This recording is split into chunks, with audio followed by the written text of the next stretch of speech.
drove down and drove back. Joe, are you going to PAX in Philly? Wow. We are going to be at PAX. Joe, I live 6 miles. Awesome. I live 6 miles from there. I'll be there. I'm Yeah. actually DMing. Damn, Oh, then I missed yeah. this year. I would so much want to come. I also am having a private party in Philly at one of the bars on Friday night.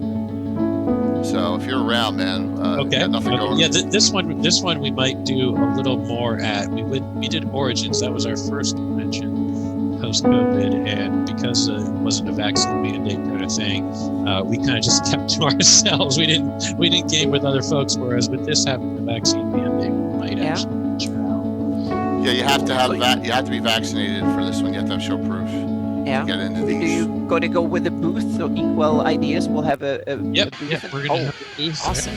Yeah. I'll be there. Okay. I DM in the Grand Alexandrian Library that they have. That's usually got the first table right there, right near the all the books Okay. and all. Yeah, it's pretty nice. It's a pretty sweet setup. So, whew. Good evening, Caesar. Can you hear me? Boy, I need a new Reaper attic.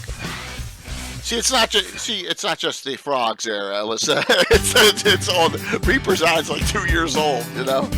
So it's not Yeah. that. It's all of them. So So let me ask you guys this: if I pause the video display on Twitch, then does the chat still appear? Okay. yes, yep. Yeah. That's Hey, Rocks, If you Bad pop it Fergie, out, what's then, up? yeah.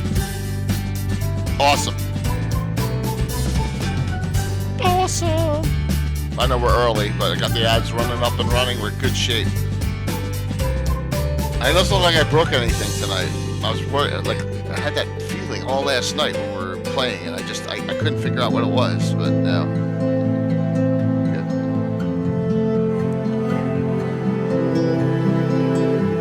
I need a controller one now that this is over.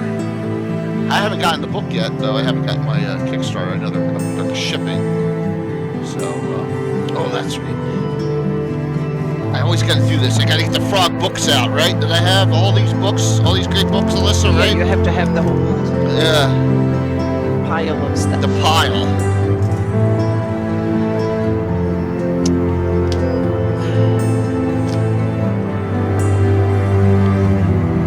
Really excited about. They had what we can talk about. They had a great adventure. Necromancer Games did Chaos Rising, and Frog has the rights to all their stuff now, and they have Chaos Rising 2 coming out. That would be awesome. Same author, so really looking forward to that. Looking forward to it. Some 3D stuff coming up. The shout-outs are okay. Always talking to myself here. Yeah, that's good. Yeah, I know. Be more optimistic. Yes, Excel. You're absolutely right. You're right. Now, why would Tim be calling me right now? Well, he knows you're coming on, so he starts the show. All right, So. what's up? Okay.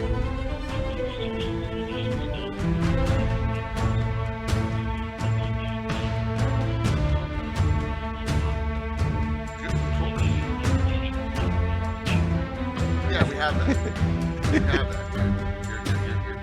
You're He's like 25 years too late. Yeah, we 28 have that years. picture update. What about your I'm just going to talk to you now. I got to face you now. Sure, listen right now. Hello. Hello. What? Yeah, 8, but I got preludes at 7:50. All right, I'll talk to you soon. All right, bye. Oh my God. He's just The like ever mysterious Tim. Yeah, he's like 28 years too late or something like Yes. that. We had the update for it. What's up, Jason? Good to see you, Jason Zavota.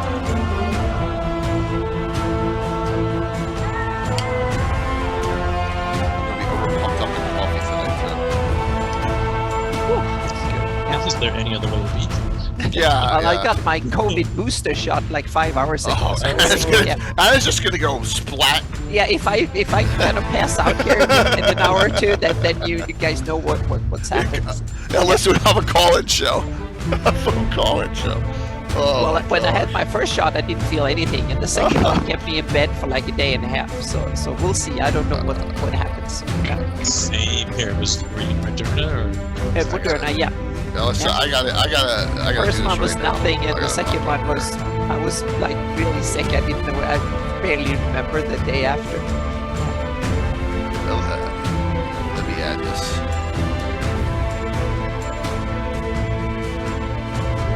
All right, Alyssa. Now, chat. It may take a second. Chat now. You should have a little diamond next to your name. You should have one. Should have had one. That's my apologies. There's Tim. Yeah. So, yes, Tim. Len made up that Archer update, and we have it. And we there you go. That is VIP'd, Alyssa. Yes, awesome. So, woo. Gamescape next. What time? 7:52. Look at this. We're good shit. Yeah. Helps that everybody's on time. Yeah. We've done some edits to it. He does so. Tim, in that Archer article, he takes out and makes a lot of clerical based spells for the Archer instead of the mage based. So yeah, I can share it with you. Yeah, we've had it. In fact, we talked to Len about it on a one of the first Legends Lores I believe he was on. So it was either Legend Lore or the first or second Gabbin he was on. So yeah, there's some documentation of Len's changes. I think he did in 2006 or 2008. Oh, exactly. Thank you, man, for the sub. Thank you so very much. Anything goes here, as you can see.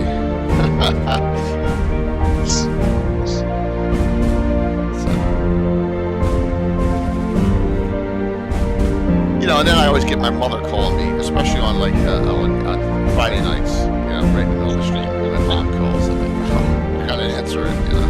So.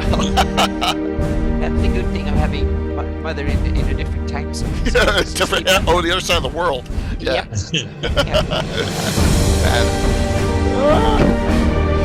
He calls me in the mornings instead.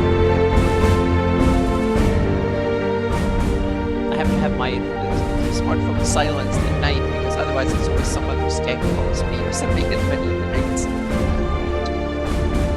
By the way, so this is Gamescape's ads are streaming out. We have a big monster. They're hosting a monster art contest and Patreon for all their 3D prints. Some great giveaways. And Build a Master Crafter, Art of Mike Disney, and the 3D sculptor Christine Van Patten will be the judges. It'll be an awesome. Oh, wow. Yeah, and I'll throw some details up there as soon as I can. So we're getting close to starting. Yay! Very cool.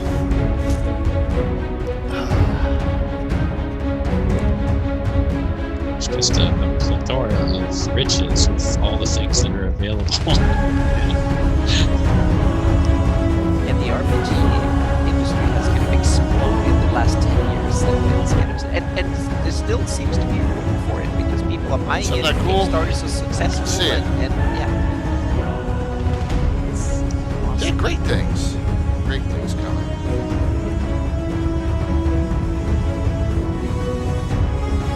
Just checking some things here.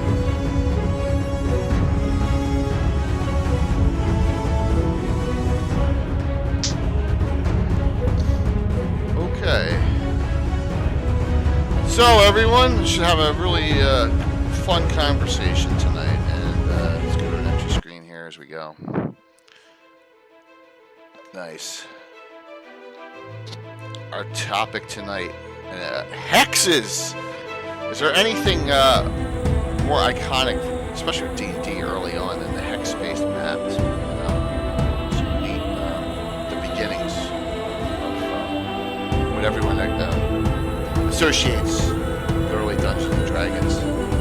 I have some surprises too, and I have an artist's hex maps that we have a lot of. I'm going to show some of them. Yep, awesome. Yeah. We have a special guest Joe Leslie tonight too. It's going to be a very cool discussion. Plus, our sponsors have our sponsors have stepped up here. Frog Guy Games now doubled their ante here, and we're giving away 2 $25 gift certificates tonight to Frog Guy Games. And that'll be for each show. Which is really nice of them. In fact, let me hit that up right now. It's on the website. Don't forget to do it. Because you know, I don't know how many things I've done. Well, you press it wrong. Otherwise, you get everything right except like button. Hey, Tino. I still have Darling up too. I got her up in the background. You know, you can get credit for 2 shows on at once. So I kept Darling up in my background. So You always run 2. So now we know if the stream crashes. What's up? Running 2. Yes, because but that's on my laptop. Ah, okay. Yeah, it's on my laptop. So, yes. You have to hijack your neighbor's Wi-Fi or something. So Oh man, I got Comcast. You got Comcast down there in DC, Joe? Some people do, but I'm on Verizon. Oh, okay. Oh, you got FiOS. Yep. Yeah.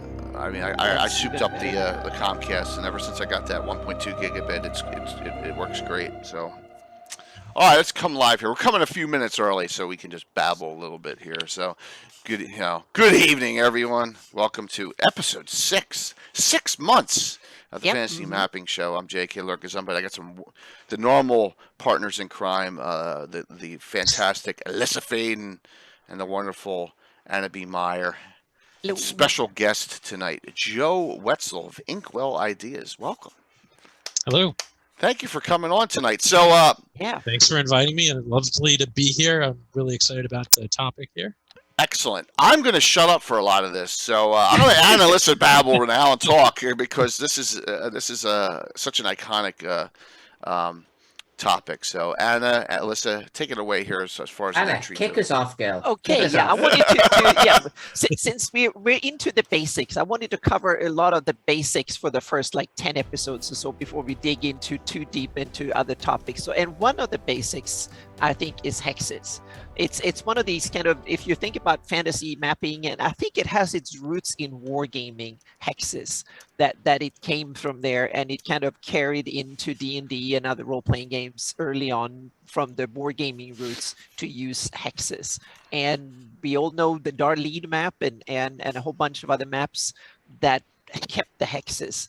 And the interesting thing is that hexes have kept D&D and other role-playing games, especially D&D uses hexes to this day when it comes to overland movement. What surprises me is that they didn't go with hexes for the battle maps.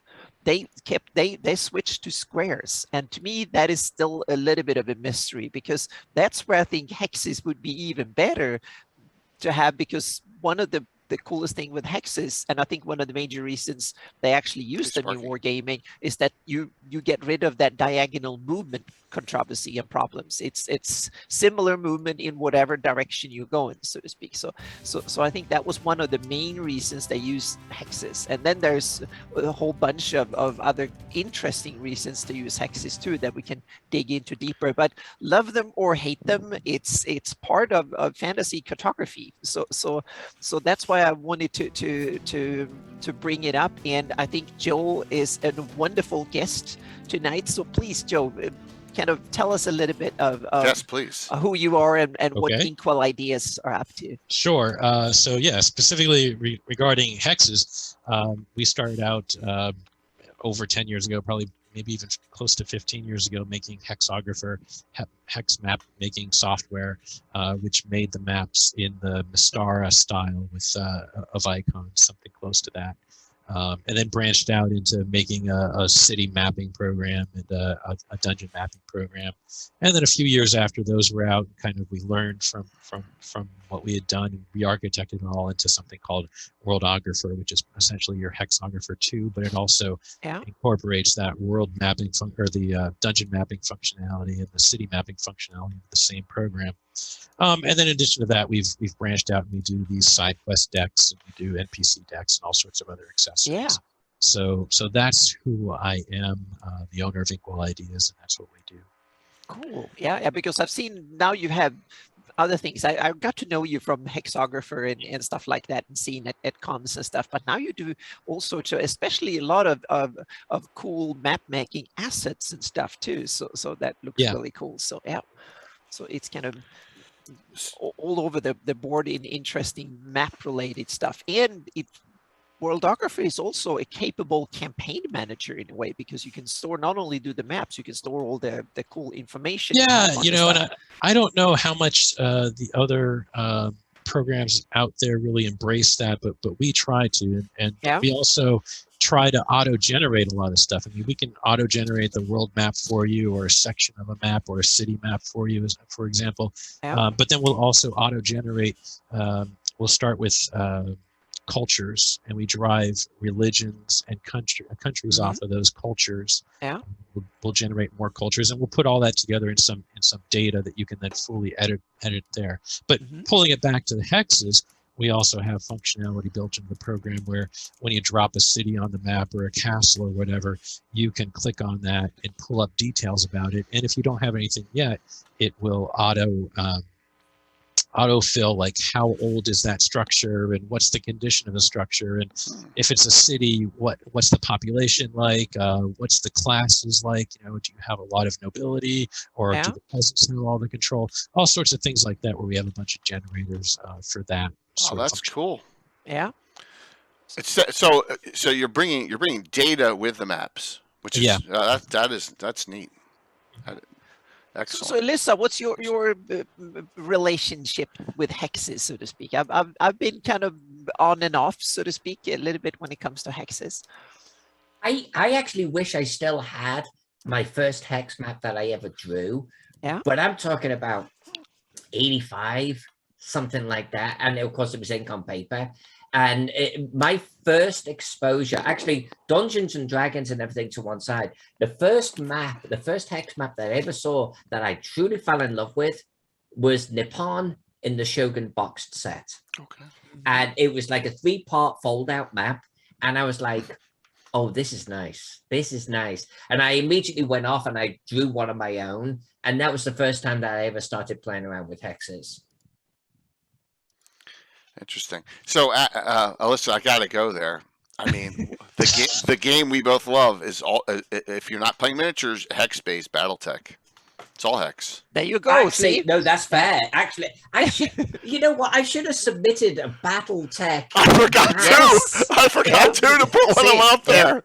Yep. It's the coolest game because it hijacks every fantasy Greyhawk show. Well, Anna mentioned earlier on, like battle maps and things like that. I think Mech Warrior is a great example of using hexes in a battle situation, and the miniatures to show the scale is 300 meters or whatever. Doesn't matter. It's like, this is an encounter scale map that we're dealing with here, and they're using hexes, and it makes total freaking sense. It really does. For that instance, absolutely makes total sense, which is really cool. In that the game. Hex. Oh, sorry. No, go ahead, Anna. Go. I was going to say hexes is also cool because it's a perfect way to do bite-sized things of a continent, of a kingdom, or whatever it is. And every role player have heard about hex crawls as a kind of adventuring style, so to speak. It's a way to handle overland journeys, outdoor adventuring, and bring it into bite-sized stuff. And you don't really need a map. You can just take hex by hex and then fill in the details, roll some random encounters, and send the party to the hex, and then you just explore it as you go, so to speak. So you know what you just made me think of, and this has nothing to do with our show, so my apologies to everyone. Mighty Empires, Games Workshop's Mighty Empires. It's a game, it's a board game, but it's like you get these individual card hexes, and you turn one up and you put it down, and it's different terrain and stuff. And so you end up with hundreds on the freaking table, and you always get to play with the fat belly that knocks the table, and the whole board is just gone everywhere. But that was a great way. It's exactly what you're talking about, Anna, this almost random generation, one hex at a time. And another example in the same line is Paizo's or for Pathfinder, the Kingmaker campaign. I think it's probably one of the most best-selling campaigns ever for Pathfinder. I think it's a 5e version came out lately too, and there's also now a computer game, Kingmaker, and that is originally a Hex Crawl campaign. I think it was the first Hex Crawl campaign that Paizo did for Pathfinder, and it was a huge hit. And I played it once, and it's actually really cool. And then you randomize. It's a bit like in Greyhawk terms, Bandit King. I think it's called the River Kingdoms, if I remember correctly. Yeah. And it's a bit like the Bandit Kingdoms. It's an area full of potties, squabbly little kingdoms and warlords and whatnot. So it's kind of a random situation that you have to go out and sort it out and kind of carve out your own niche for the party. And it's a very interesting way of dealing with overland adventuring where there's a lot of moving parts, so to speak, that you can kind of put it into hex size. That Pathfinder Kingmaker. See, I'm a Baldur's Gate 2 guy, going back to the best one, and Pathfinder Kingmaker's got great interactions with the NPCs and PCs, and that's a great one. And the new one, I haven't played the new one out yet. So I got as I've been bragging, I have all this time off in December. So like I'm there gonna, you go. I work like 5 days in December, and that's it. So I'm going to enjoy playing some games, Star Wars: Old Republic, some Pathfinder Kingmaker, some other things, and just have some fun there. Jay, was that the battle tech map that scrolled past? No, it looks okay. No, I think those are Alyssa maps, aren't they? Okay, then Alyssa, show us. There's been so many cool maps there. So let me do this. Let me go and let's just go iconic first, right? Yep. Let's go to ultimate iconic here, Joe. And here we go. There we go. As iconic as it gets. And of course, you notice I have my side of the map here. We can just show the other side too. you always show the, always the show my western side. part. Yeah. And this is really, well, for people and most people watching this channel, it's the most iconic map ever made, probably. But also, Joe, there is a style for Worldographer. Can you still? Right. It was for Hexographer that you can make a map that looks very stylistic like this. So I just ported over the instructions on how to do that in Worldographer as well. Oh, awesome! All right, so I mean, it's always been something that's available. I have this. So I have this for you, Joe. Is that a reference to it or no? No, that's more the Mistara style. Okay, all right. So, but Joe Block did actually the whole planet in using Hexographer in that style. That those maps look really good. So yeah. I got a lot of good data in here. And please note, just tell me what I have. Everything you all gave to me, I have it in, so I can pop it up right away. So if you don't know, and we had Darlene on a couple weeks ago on Legends and Lore, and a lot of people don't even know about this one. The Haunted Highlands map from Troller Games was done in that style and in the Hex and Darlene style. So this is and this is the 2000s era, but it was nicely done, and this is available to this day. This is available for digital download on the site very inexpensively to get something else in the Hex that you can utilize if you're playing in that in that campaign, or just to have something that Darlene has done, Hex-wise. So very nice. You didn't have to cut this one out of plastic sheets. Oh my gosh, that story. Yeah. So I think I've seen the original Darlene map, by the way, because that's the one that's owned by Alex Kammer, isn't it? No, it's not. I don't think he has. Maybe he has it, but he didn't show it to me. I've seen the original Forgotten Realms maps when I was at Gamehole Con. The one that he had in the Gamehole itself upstairs. Yeah. Okay. Yeah, Ed Greenwood sketches from it that are. I thought he had the original Darlene. I might be mistaken. No, but there is a big Greyhawk map that is on display at Gamehole Con down there. I forgot who made it, but it's not the original map. It's a larger map. No, not that one. No, and we're getting a little off topic, but he has one actually in the Gamehole, like in his gaming room. And he had actually out. On display, and he was like, "Alyssa, you got to see this. You got to see this." I was like, "Oh, I think that's the original Darlene map," but I could be wrong. Yeah, and it wasn't as large as the one that they have on display in the con. Oh yeah, that one It is was huge, smaller. which is Yeah. kind of cool too. So yep. Everyone who's coming on, Frog God stepped up. 2 $25 gift certificates tonight. Okay, not 1, 2. So thank you very much, Frog God. And I should shout them out, of course, here if I can find it here. Oh my God, I got a lot of stuff. There we go. So, Joe, Yes. when did the inspiration come to do what you're doing now? Where did it come from?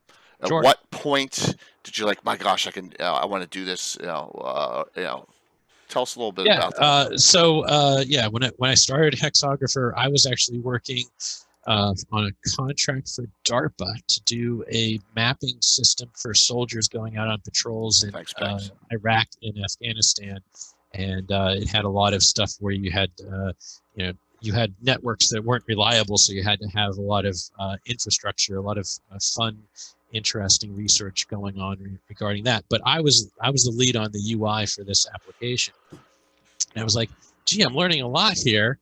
And then I was a long time admirer, especially of the Mystara hex maps, and I was like, I'd like to make something that I can use to create maps in that style easily, where I could just auto-generate them and then tweak the terrain to fit and go from there. And the data model for that just popped into my head of how to do it. And the next thing you know, a week later, I had a prototype up there and had a few people using it. I was posting it on the Dragon's Foot, and then just continued iterating and adding features and building from there. Okay. What year was that? I think 08. Okay. Might have been 07, 08, but I think it was 08. Okay. So what is the Hex Map the most popular aspect of what you do as your company, or is it the add-ons you're now providing? It goes in cycles, but probably Worldographer is the biggest there. I think key is really Matt Colville used it in one of his early videos. So, there you go. Yep. That's a home run there. Yep. People keep coming to it and seeing it recommended there. So that's one thing. But over time, we've also done the Dungeon Morph dice. That's another little thing that we've got little dice designs on these little Awesome. dungeon designs on dice and cards and so forth. And so we're working on more of those in the near future. We just completed, or we're in the process now. We just received, and we're completing the shipping of our side quest decks, our latest Kickstarter of these. Actually, that was the first that kind of went really bonkers for us. With the Kickstarter. What is it, a card game, or is it a reference deck set?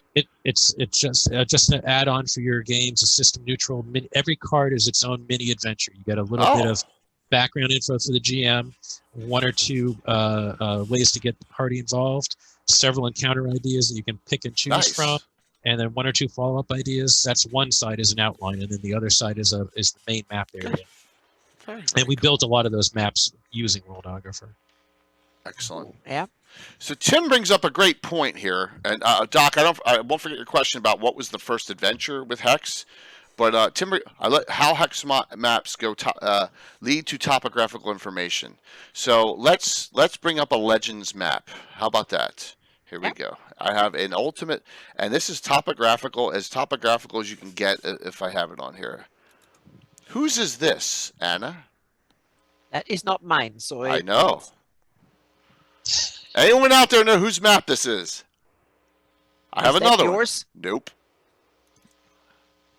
Another one.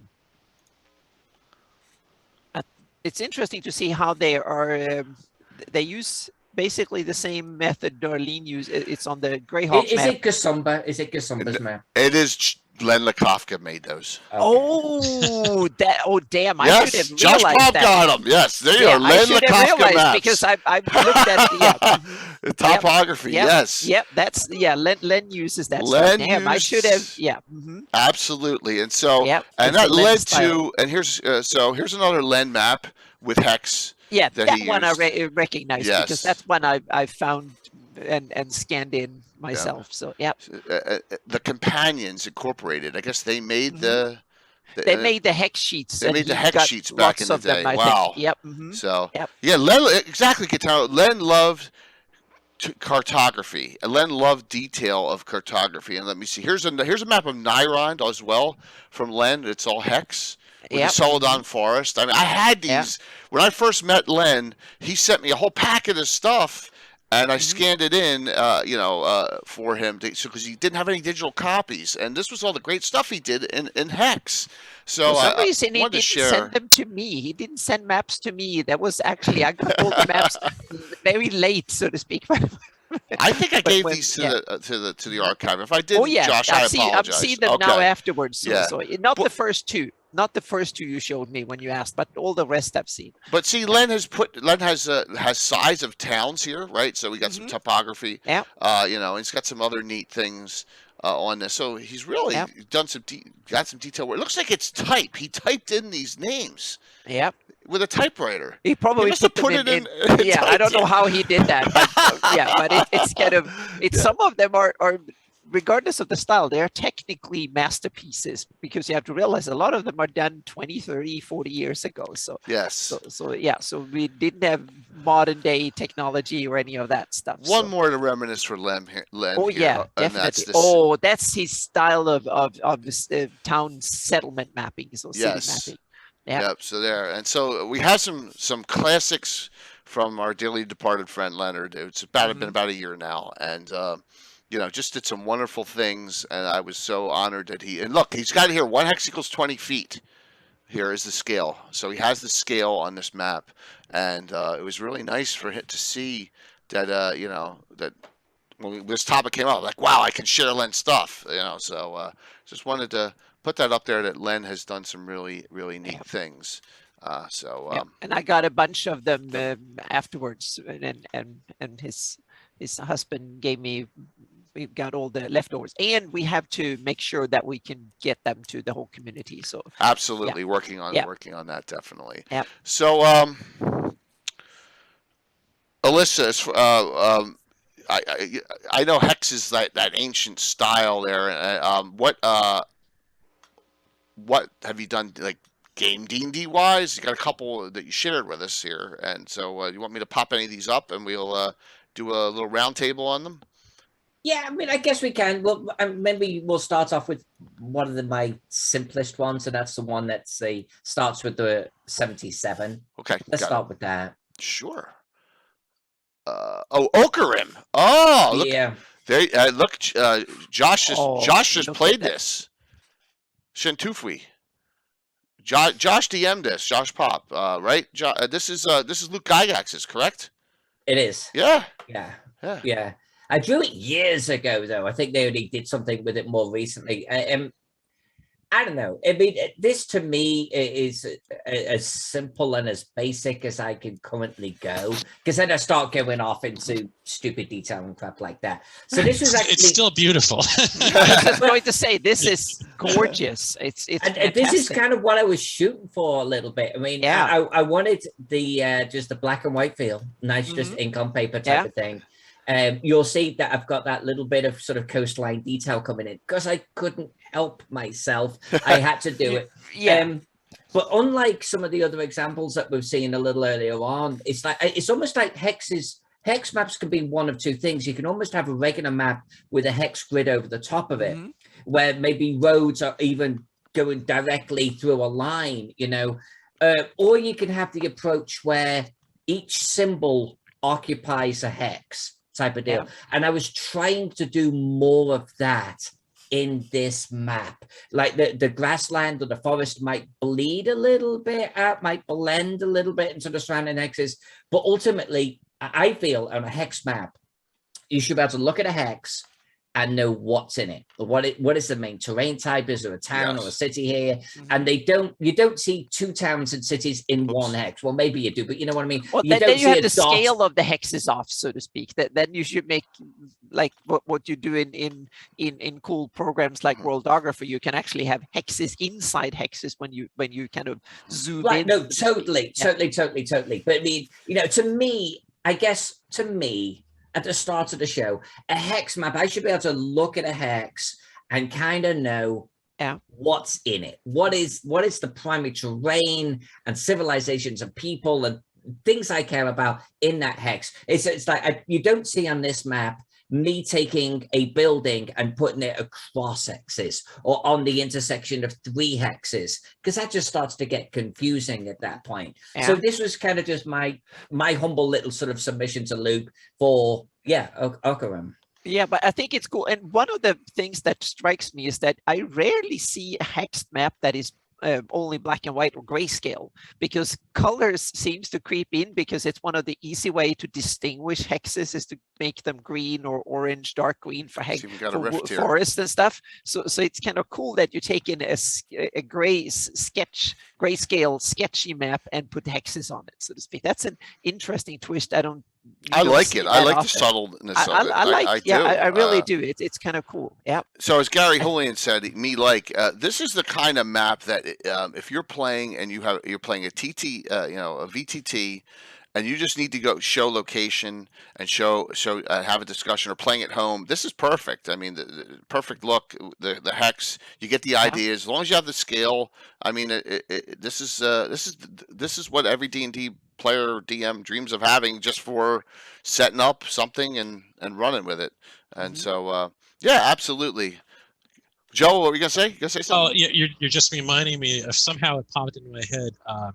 I guess one of the early Kryn maps for Dragonlance had the coastlines were all perfectly with the hexes. They didn't fill in some extra area for coastlines.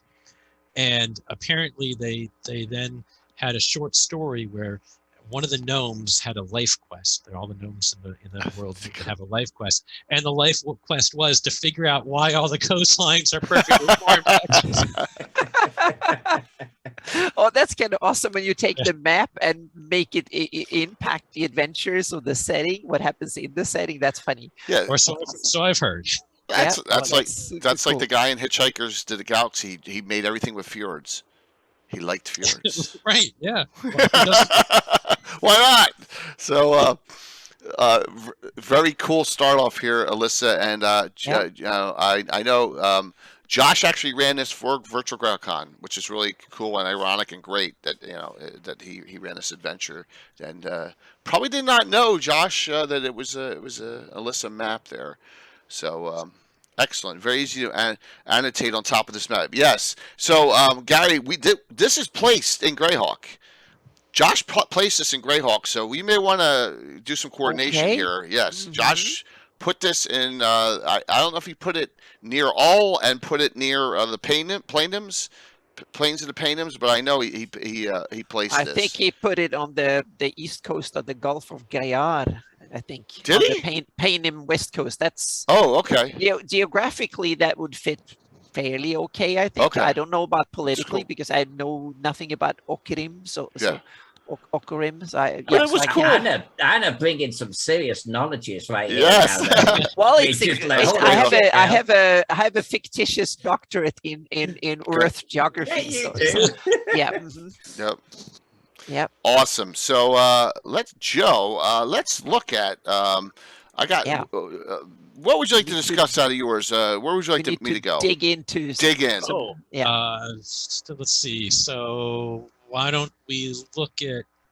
Do you want to look at that map of the Europe? I should say. Europe. Well, Europe. Yeah, Europe. We had a Europe screenshot. Sure. Give me 1 sec here. Okay. There you go. Yeah, so this one here was interesting. What I did, I got the ArcGIS information for all of the borders, coastal, all the water borders and so forth for the entire world, and imported that into Worldographer. Did a bunch of data manipulation to kind of make an icosahedral projection, so D20 unrolled, right? And then put that into here, and that was the source of this one. And then I put in the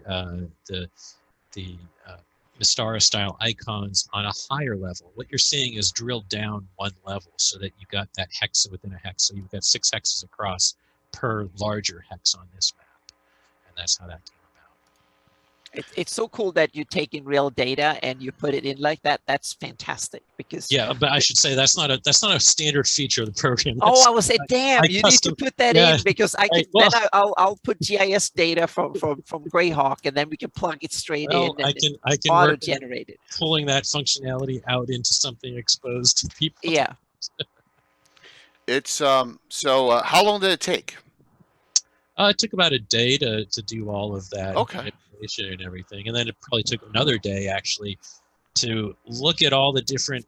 I'm looking at different maps, like so. I'm pulling up a map of Europe with biome information and elevation information to decide. Okay, here is forested hills and here's forested mountains, or you're trying to figure out exactly which type of terrain to use. So.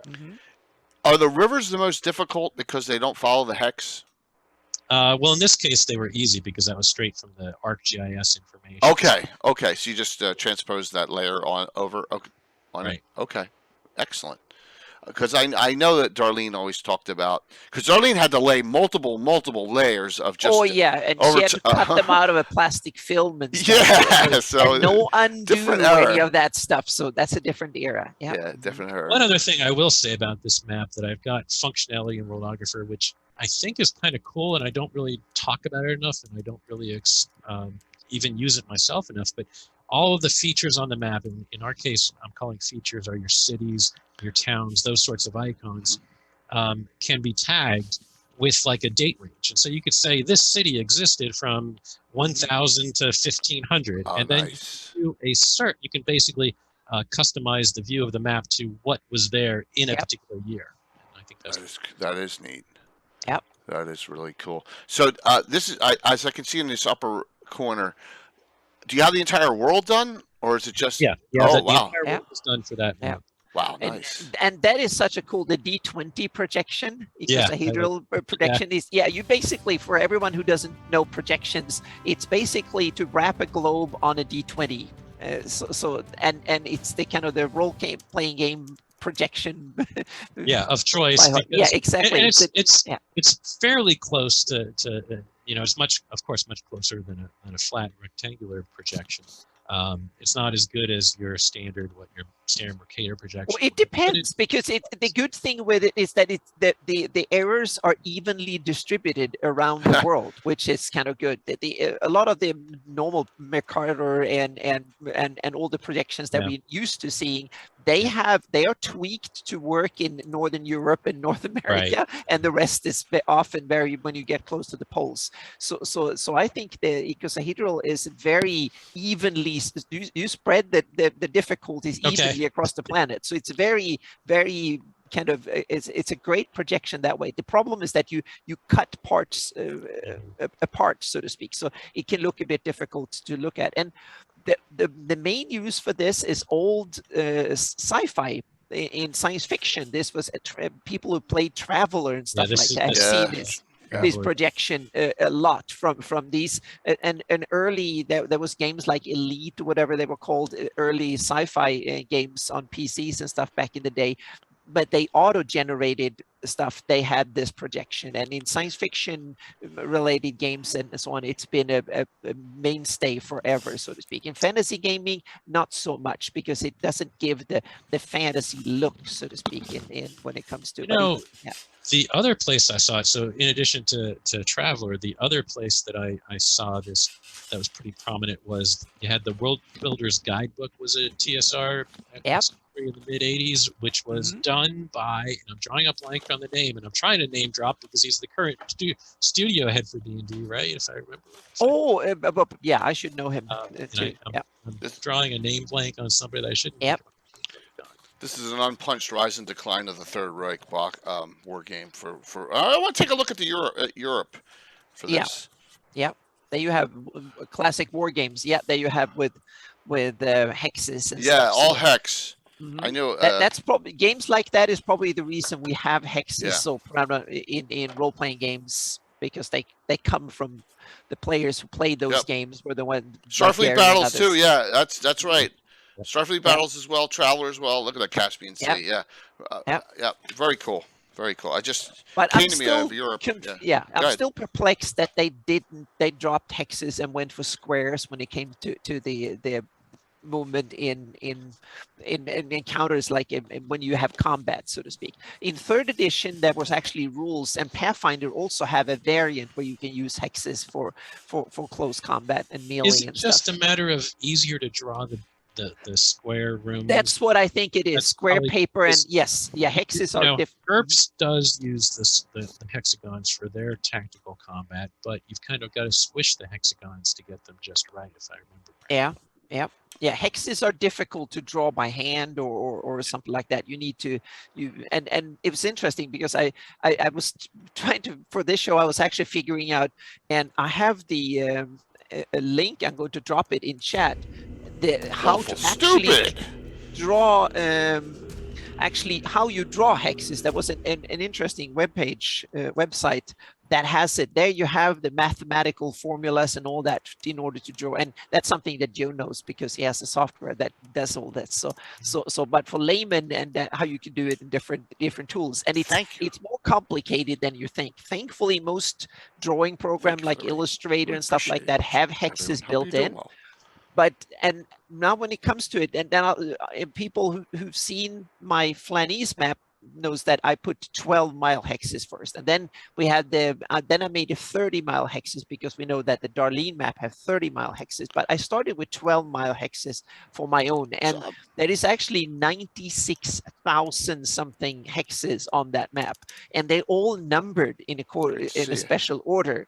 And I, of course, I tried to first to just use Illustrator to create hexes, and then I realized there's close to 100,000 hexes. There's not a chance I can do that manually, even if I have hexes and then put them together, so to speak. It will take forever. So I was like, someone must have figured this out. And there was, I think, a German guy who made a wonderful tool called MK Hex Grid.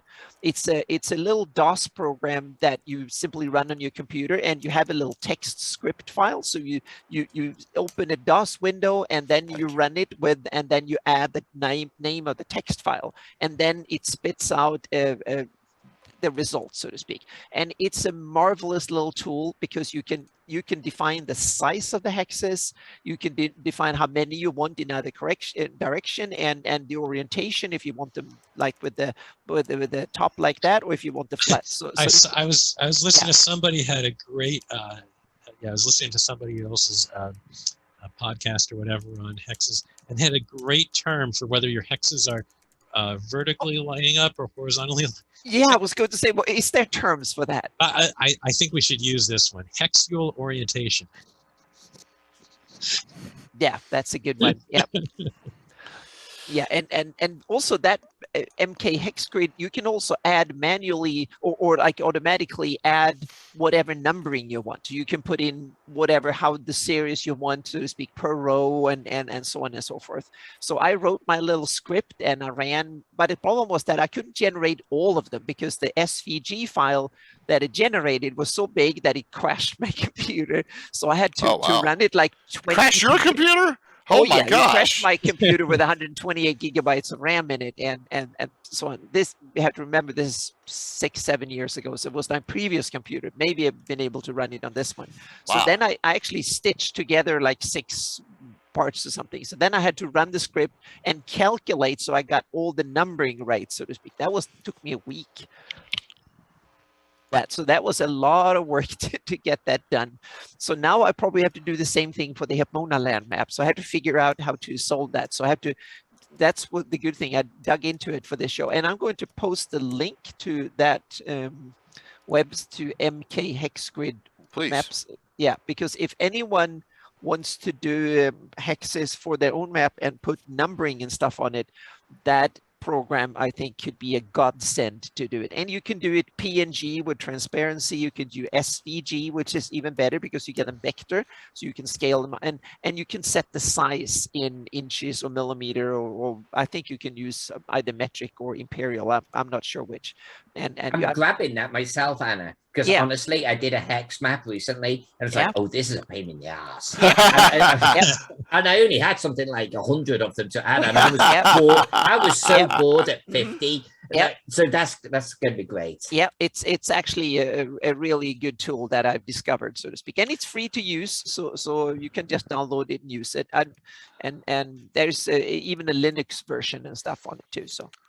So Anna, this was in your pile. Did you do this one? No, it's actually from Worldographer. Oh, I just wanted to okay, show great. the projection. I wanted Okay. to show the projection, the Awesome. D20, the icosahedral projection, because it is kind of cool. It's, to me, it's kind of intimately linked with hexes. It's a projection. Normally, it's actually real projection used for real maps without hexes too. But I think it's just because I saw it first in various sci-fi games and others with hexes on it, and it works well with hexes because you can split the hexes in half, and if you adjust it well, you get like a quarter of a hex at the tip, and then you get half hexes on each side or holes. So it works really well, so to speak, and Cool. then you can actually cut it out and make a D20 out of it, and you make the planet, and also because geographically it works really well because all the areas are evenly spread out across the planet, which is actually,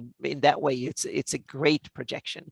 The problem is that it's not so beautiful to look at. That's the problem with it. When you just look at it like this, it cuts the terrain, especially if you look at Earth geography. It cuts North America and Asia and Europe into triangles like that, and that's probably why they rarely use it.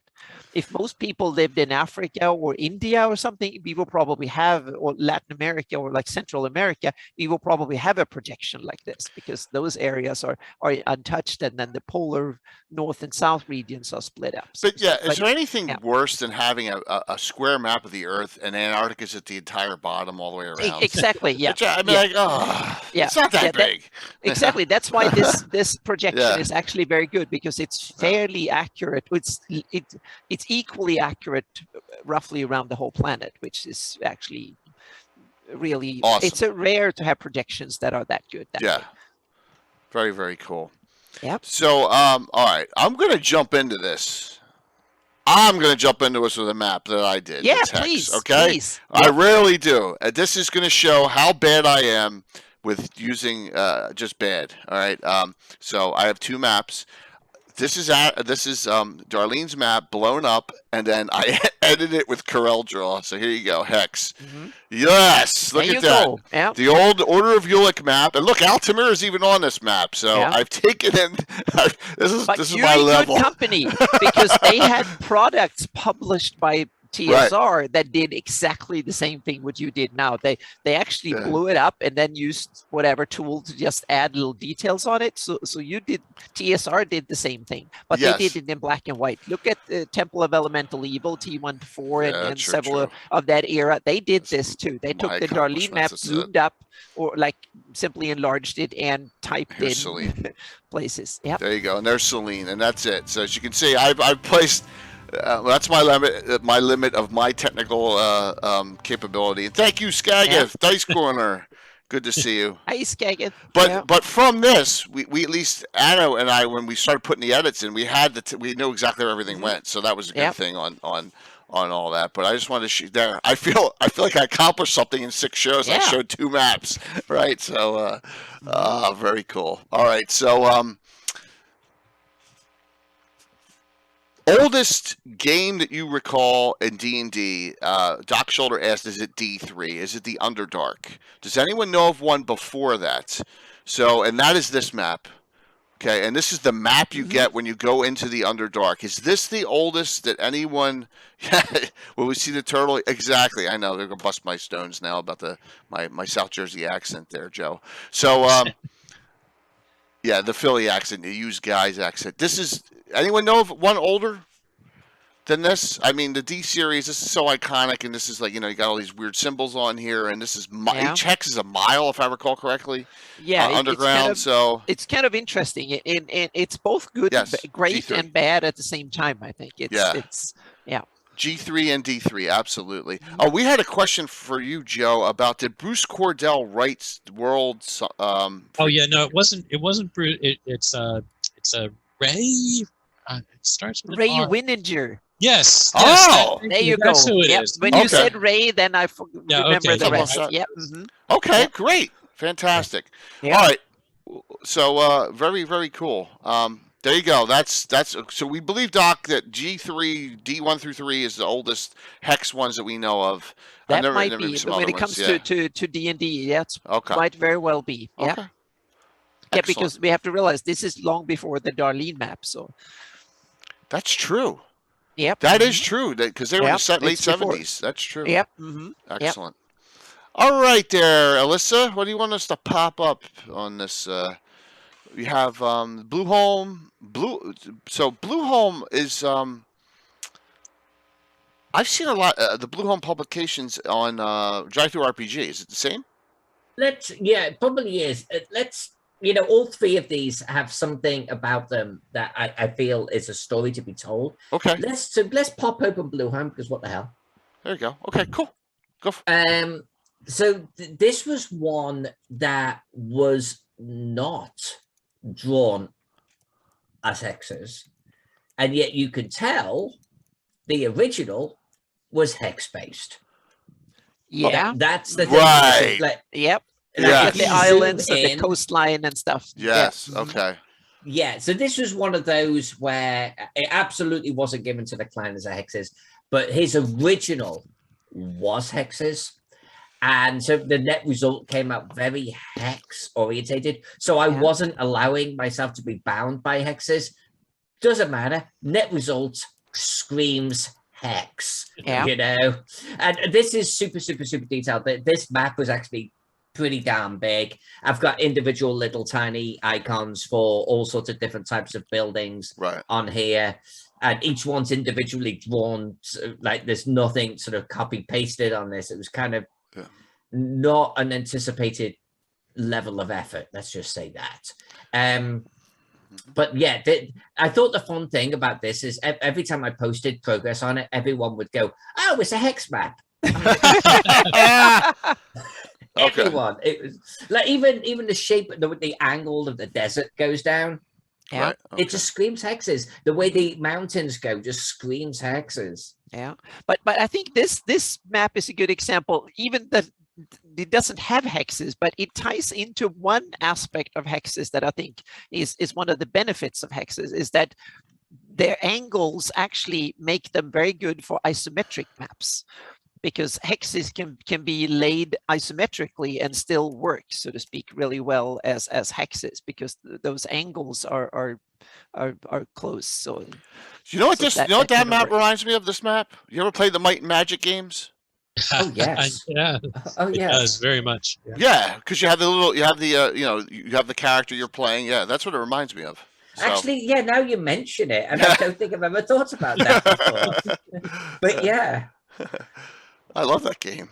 I love those games. Yeah. They kind of went off a little bit at the end for me, but yeah, I put many hours in those. In fact, I ended up creating a mod for one of the early ones of those, like an actual map, and all my friends would play it. So yeah. Yeah, very cool. In fact, I actually brought my game world into Might and Magic. That's what it was. That's great. My players actually were seeing locations in my game world while we were playing Might and Magic. That was fun. Yeah. Yeah, that was. I mean, back then, that was individual characters playing, and it reminds me so much of this map, and that's cool. So yeah, you got the hex feel on this one. So do you know what? By accident. Yeah, by accident. Do you know what year roughly this was? You did. Oh, I want to say only about 5 years ago, 5-6 years. Right, because I know Blueholm has some old school adventures on Drive-Thru RPG. I'm almost positive. I think I have some. I'll take a look on my machine. And I wouldn't be surprised if they have the original Hex version of their world or something, and then they gave me one of those and said, "Now do a full-on sort of semi-isometric version of it." Is this campaign cartographer? Because I noticed that little. No, okay. Because I know then the distance scale looks a little bit like the one that they use. Yeah, I should have done this earlier. I should have done this that earlier. I can't comment about. No, but this isn't.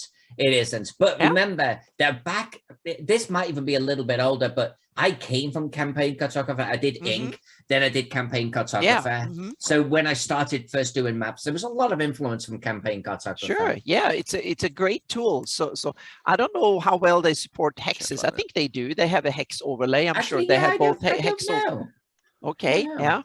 I believe they came out with a hex add-on terrain pack type thing at the very least. Yeah. Cool.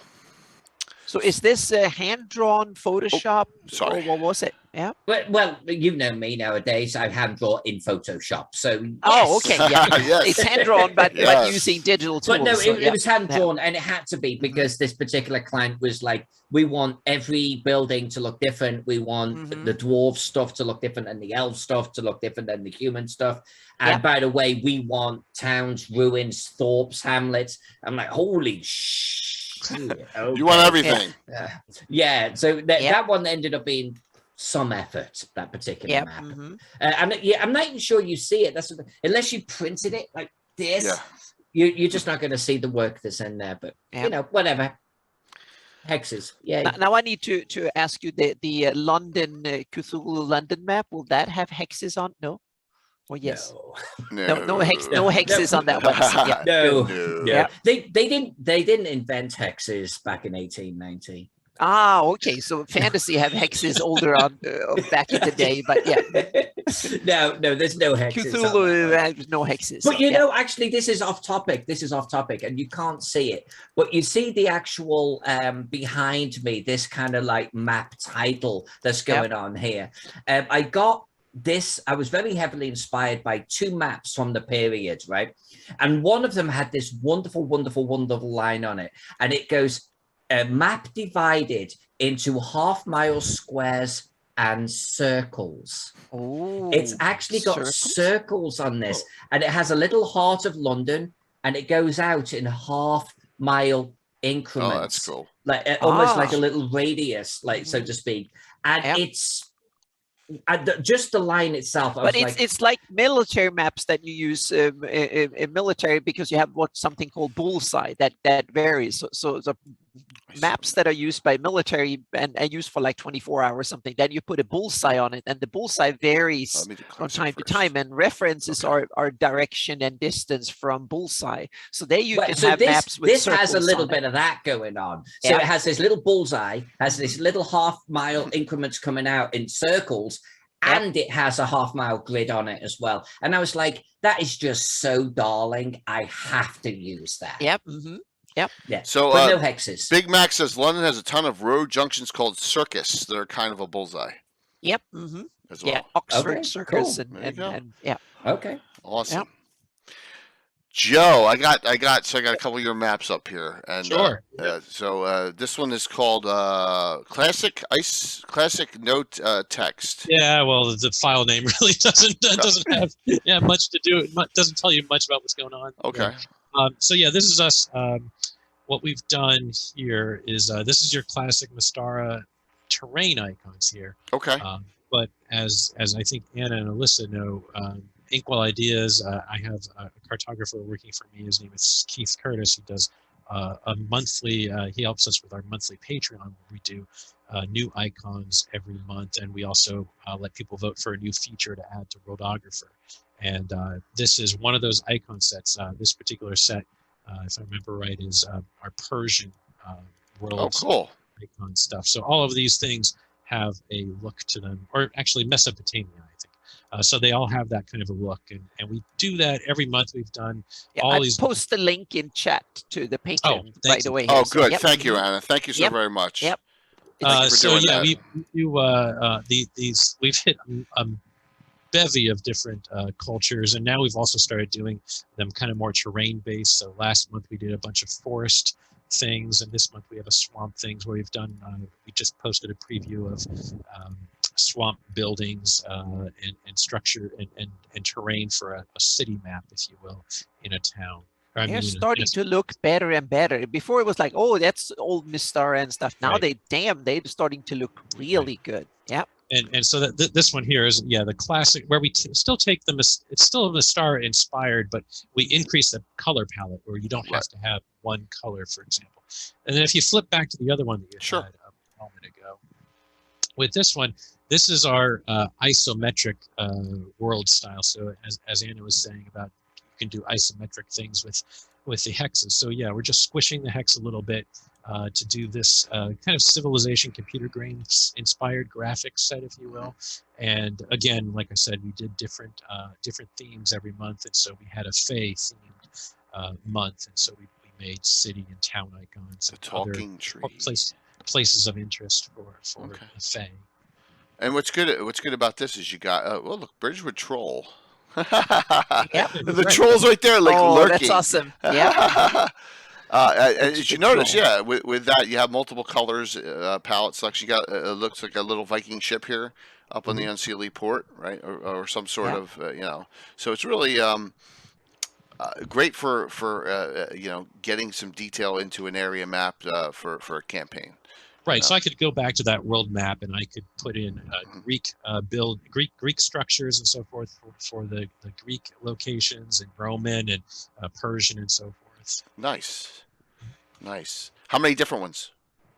Well, we've been doing this for 18, 19, 20. We're almost done with 21. So 4 years. So 48 different sets. Nice. Okay. 48 sets. And if you're a Patreon member, do you get access to them? For the Patreon, you get the most recent few months, and then the older ones are all on drive-through. Okay, great. So they are all available, and that's good to know. What do you see doing like next? What's coming up next for this type of map that you're working on? I think I'll just have to go to the patrons and see what kind of things they want to vote for. I know we want to expand like I said, right now you can pull up a city and you can get all the details about that city, which are randomly generated. Then you can fully edit that. But I haven't done anything yet with like just standard terrain, where if you just want to click on a grasslands hex and have it auto generate some encounter that could be there, or some point of interest that might be there. I haven't done anything along those random monster encounter tables. That is kind of cool, because there are several games that have that type of travel rules and stuff. So that will be awesome to have that built into the campaign tools. Yeah, and perhaps even make it configurable where people can put in their own data. So if they want to, you can put in like monsters with different terrain types, and then you can look in the monster database and then create some table for each hex, so to speak. Because I feel like I want to drop a couple of resources for that kind of stuff. I mean, I know since Frog God's sponsoring this, I mean, you've got that Tome of Adventure design there, which I'm sure has tables for just about everything in there, right? And along those same lines, you've got New Big Dragon has the D30 Sandbox companion. Yep. And also Level Up, that advanced 5e that Kickstarter that Neon World just did. They have that's one of the pillars they added to 5e, was the exploration rules that works with, that handles a lot of stuff like that. So Worlds Without Number has done that as well. Their own stuff. So there's a lot of stuff out there that you can do to populate your hexes. The other thing though that I like to do is I like to, one-page dungeon contest. Just put a couple of those and say, here, this one's here, this one's here, this one's there, and you've got your starting area. That's a good idea. Yeah. Content, it's always good to get your, community input on things and build around that, and that's a great concept. Interesting note: did you wait to episode 6 to do hexes 6 sides? I think that's just an ironic number thing there, Gitano. So, but good point. So, very cool. It was intentional. Anna planned it right from the beginning. Yep. So Anna, all right. So Anna, you giving me which one? Yeah. Hex 3D1. Yeah, exactly. Yeah, take that one. So This is a concept that I developed for a map type for Gryffindor games for their latest adventure that is coming out in hopefully the not too distant future, so to speak. So it's a hex crawl that is going to play out in some dimension or part of Arcadia or some other plane. So it's surrounded by a kind of a mystic ocean, kind of something. I'm not really sure because I haven't read the adventure. And the idea was to take it down to, I think it's 10 miles across or something like that. So these are huge mountains and stuff. So what I did was 3D terrain and then cut it up into hexes, in small hexes. So there will be, I don't know exactly how many, but there was a small continent we cut up into a number of these pieces, and they are fully textured, and then they will be, so there will be a top-down version, and there's there's 3 different versions in the folder there, Jay. So you can kind of go from this is seen from one direction, and then you can have the same one seen from there, seen from the other direction. How high up is this? The mountains are tall. They are like 20,000 feet or something like that, really tall. So this is like from the atmosphere, way up in the atmosphere. Oh yeah, it's way up. And it's an outer planar, so we went haywire, meaning the mountains are more impressive than they will be on Earth and stuff like that. Okay, so it's a realm that goes off the bunkers. It's something for druids on steroids and stuff like that to do it. So it's kind of a realm that goes overboard in somewhat. It has a lot of different climate zones, from desert to from tropics to polar in terrain, so to speak. And this is one of the temperate nodes, and it comes with a top-down version as well. So that's what I thought. So that's kind of an idea of how to take hexes into using modern tools and make them real 3D with topographical and stuff. The problem is that these aren't generic, so to speak. The one fit into the other, so they have they are custom designed to fit with their neighbors, so to speak. So they're not generic. Okay. And I actually did some experiments like almost 10 years ago on making generic hexes in 3D, but the problem is that there's so many dimensions and stuff, so they tend to always have like a kind of a normal or just neutral ring around them, so they look like a piece of terrain with a border around it to the next hex.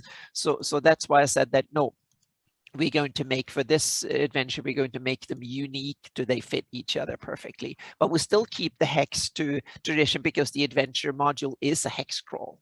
So that's why we kept the hex. We could have done squares easily, but that's kind of cool because then you can go in 6 different directions to go to the next hex and adventure. So yeah. So I think that they're kind of cool in that way, that they're full 3D and stuff. So yeah. Okay. Love that. Alrighty. Questions, keep them coming. Hey, what's up, Balfrin? Balfrin, one week from tonight, I get to kill Balfrin's character. I'm just kidding, Balfrin. We play about, yes. Yeah. Battletech game. So Alyssa, La Plata Chambra or Wenger? Actually, there's no following Anna on that one because they're just beautiful. Sure. Thank you. But do the Le Pot de Chambre Sedan one.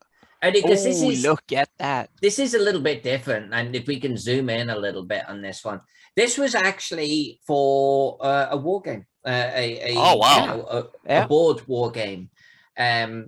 And I don't get asked to do that often. And I actually had a lot of fun doing this one. I started off actually doing swatches with the client. Like, so do you want the rivers to follow the hex edges, or do you want them something different? You know, how do you want to show low elevations, high elevations, you know, that type of thing. But I think this is within the spirit of the hexes that we're talking about. I really love it. You kept the old from the 1980s war game kind of style, but still made it look really cool. And it's in a way, these are fantastic if you want to play kind of war gaming with big units and stuff. This is the kind of map you want because you can see the rules, the outcomes on the map. My style today with all the kind of cool looking graphics and stuff, what you do, you want to dial it down so you can see what type of terrain to affect movement and stuff like that. So Alyssa, I love it. It's fantastic. And thank you. But it had some interesting challenges because you'll notice every road even. So the rivers follow hex sides. Yeah. That was the decision that Right. I wanted to go with. Yeah. The roads don't. Exactly. They go through hexes through one of the sides. I'll tell you, the rivers do that for attack and defense purposes in military. That's exactly why. Right. But the roads, you can tell if a hex has a road in it or not.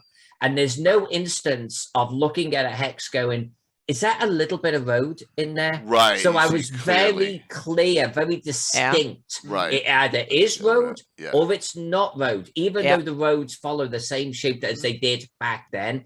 Same with the forest. I tried to ensure that the forest had a forest feel. Yeah. But it's very obvious if a hex is forest or not.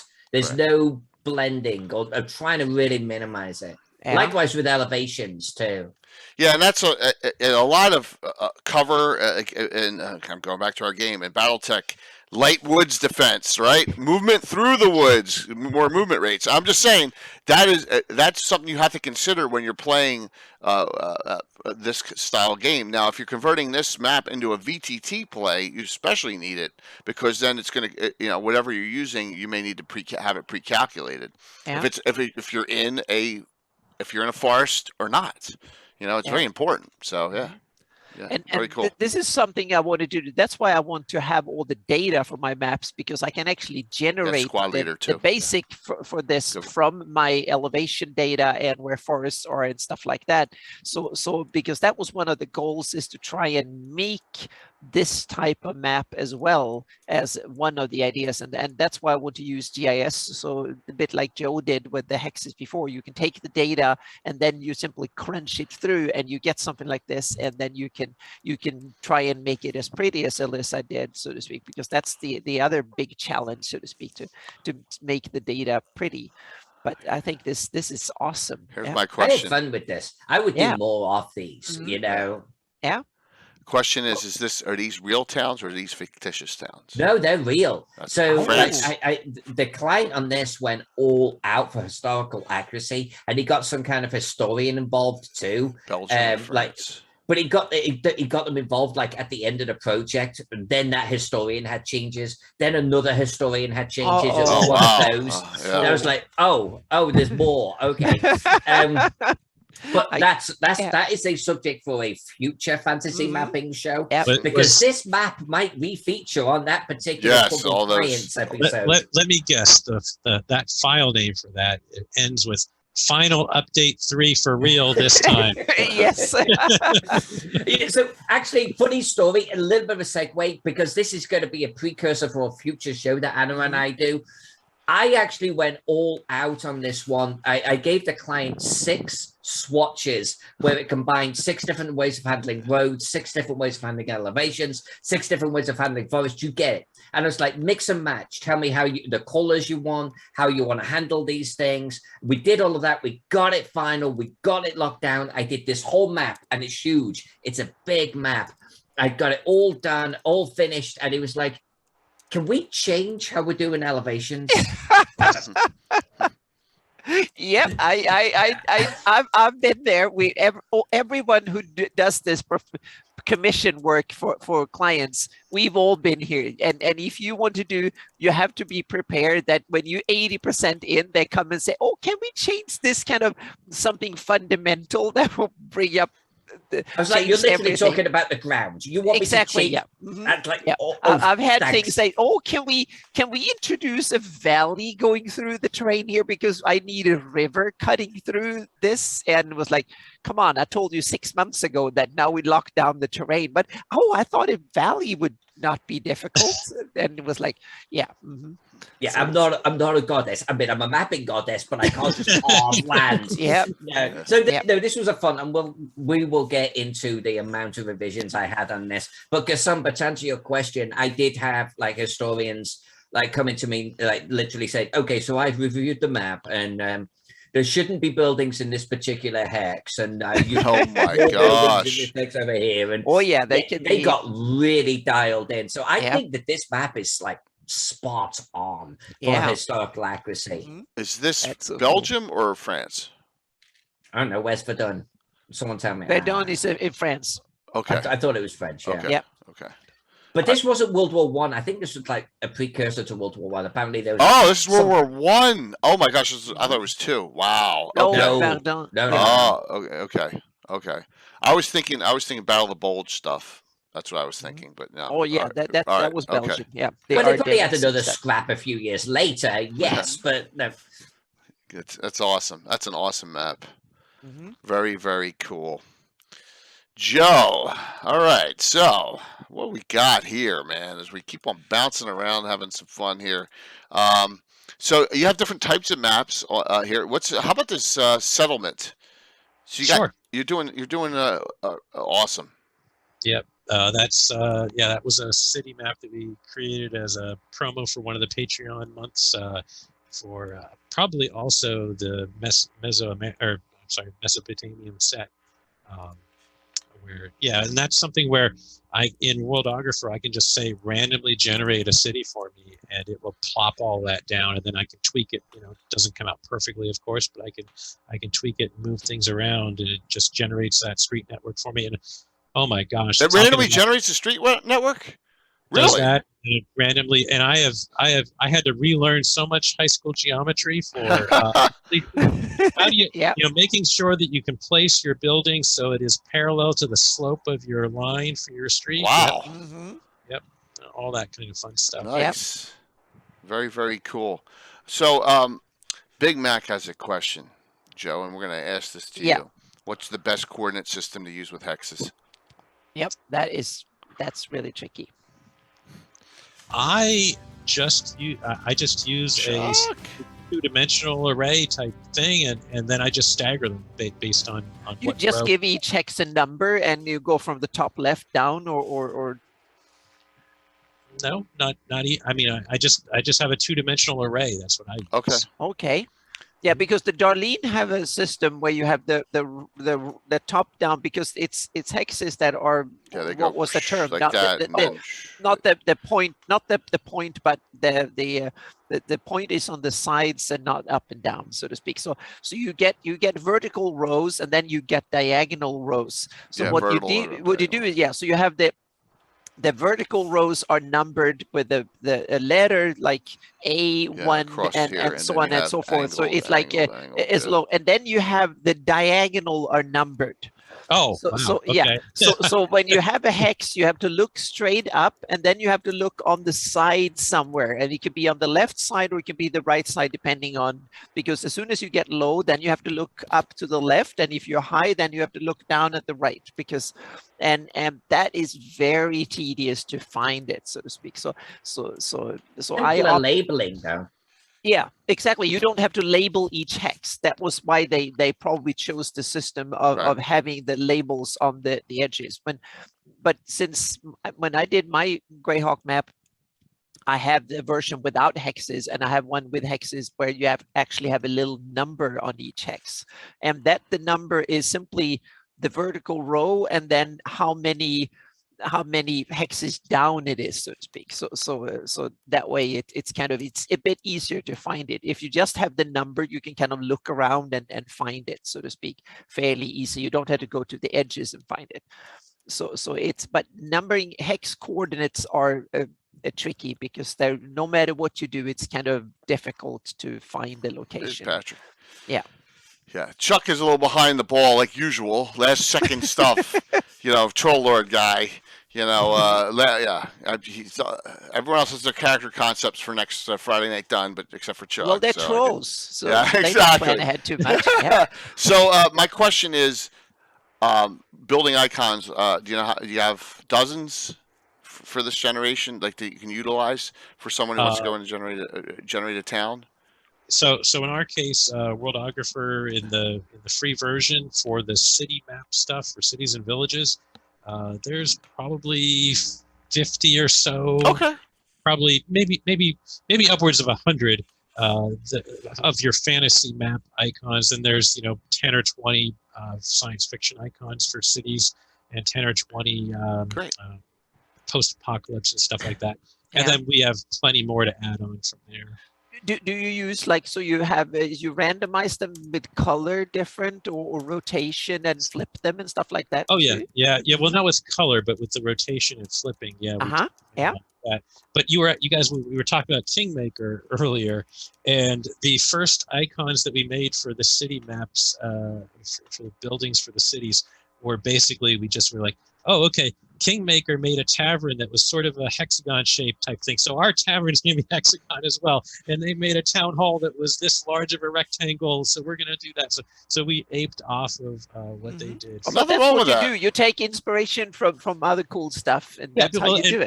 because I was like, oh yeah, I want to be able to make it so that if you're playing Kingmaker, and they had in the second Kingmaker module, if I remember right, a way to make your own town, and you could cut out little Awesome. tokens essentially and put them down. So I was like, oh, let's make it so that you can do that digitally. Yeah. Very, That's very great. cool. Yeah, this is a lot of great resources on your site, which is really, really fantastic. And I'm especially impressed with the auto generation that with all Yeah. the details and stuff. That's Absolutely. super cool.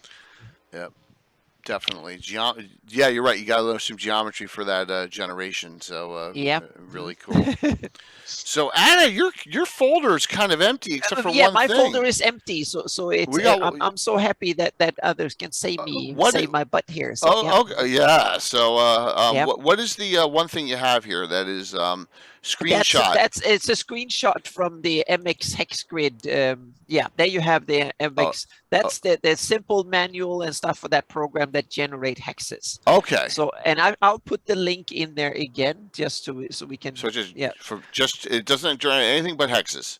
It does, but it does hexes really well, but because you can label them and you can actually tell exactly where you want the label and what kind of angle and the sizes of hexes and the file format and stuff. So it's an amazing tool. The problem is that it's not a Windows software; it's a DOS thing. DOS. So you run it in one of these like. Type in C and then you type the file name and then you put in after that you put like a dash and the text file name. So you write the instructions for the tool in a text file and then you save that text file in the same where the program is.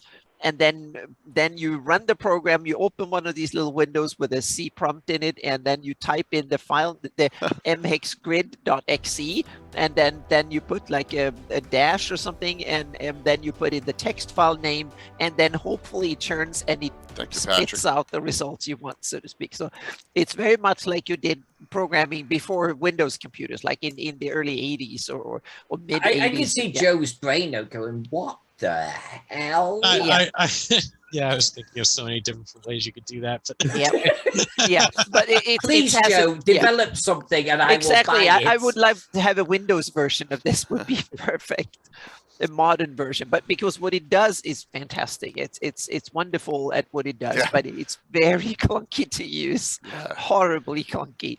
It took me a whole day just to figure out because you have to sit and measure, and then you have to put it in there, and then you run it, and then you put it in Illustrator or something and you look at the result and then you kind of, I need to change it a little bit. Then you type in the script and you change it. And then you run the software again and it cranks it out. And you have to remember to either rewrite the script or remove the file because it would write over the file, whatever it is. Oh my God. So it's like old school. I haven't heard the word DOS in 20 years. And if you drop those punch cards, you had to resort them all yeah, again. Exactly. Yes, it's a bit like that. And it's like old DOS, meaning if you wanted to copy a file, you had to say yes, are you sure? That's but if you want to format the whole hard drive, there was no question or nothing. You just did it. Then you can remove everything. So it's a little bit like that. Yep. So this is Alyssa's last map in her folder, so we're running down. We can see the hexes on this one. So do you remember? Yeah, so this is one where I don't know, how do I even describe this? There's a big, huge tentacle creature in the center. I was just going to say there's something in the middle there that is kind of taking over stuff. There we go. Yeah. So this is how I do my overland maps. This is a style that I've done this on dozens of maps now. But this particular client wanted hexes. So this was probably, honestly, one of those examples where the hexes came last. You know, I didn't follow hex sides. I didn't worry about if a forest drifted over a border or not. Or it's not a hex map. It's a map with a hex overlays. Exactly, which is kind of why I included it, because it was like a different way of approaching hexes. You still get the distance. There's a crashed Starship Enterprise on here. Yeah. Oh, that's awesome. Oh my gosh. Oh, that's so cool. Where's Gary Julian with that Expeditioner Bio Peaks? Oh my gosh, that's awesome. I actually, you know, this map was done like 10 plus years ago, and I forget the reason why, but it was like, can you do a crash Starship like over here? I'm like, okay. That's awesome. I was like, I can't believe I missed that. So funny. Yes. That is great. Oh gosh, I made my night. Oh, they wanted it. They wanted that, and you added it. That's pretty amazing. Okay. Oh, and I love how the water is kind of semi-transparent, so you see the rest of the disc, so to speak. Yes, exactly. Cool. Yeah, it's fantastic. Oh, you know, I had fun, and I gosh. think there's all sorts of little fun things like that in this particular map. This is a pit of despair. But yeah, the whole thing was like not hexes, so the hexes really were added, really just to show scale. You know. Yeah. Crash Starship Underwater City win-win. Yeah, you're right there, Gitano. Look at that. Oh my gosh, that is funny. There's another one there. Yeah. And I think there's something else to the southeast too. And you really gone for classic. There you go. There's an old ship. There's an old submarine or something there. Yeah, you had an old flying saucer thing, and then you had a Starship Enterprise. So it's really iconic. Yeah. You got a ziggurat here with something there. Oh, nice. Yeah. It's got a lot of points of interest on this map, so which is pretty cool. And starships. Yeah. Yeah. This is like Jim Wardish, right? D&D mixed with sci-fi. You know, Metamorphosis Alpha, Starship Warden, all that. So you really got a good feel on that. And then you got your little primitive hut lands over here too. So. And even though this one was done way before, I actually wish I had done more of this approach with the Blue Home map that came much later. Okay. And it was almost giving me a hex map as the base template, made me create a hex map.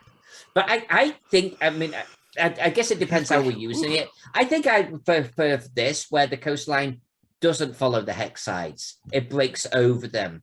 And, you know, the forests and the hills don't follow the hex sides. I like using the hexes mainly as a movement system, you know, and what is the main thing inside this hex of note. I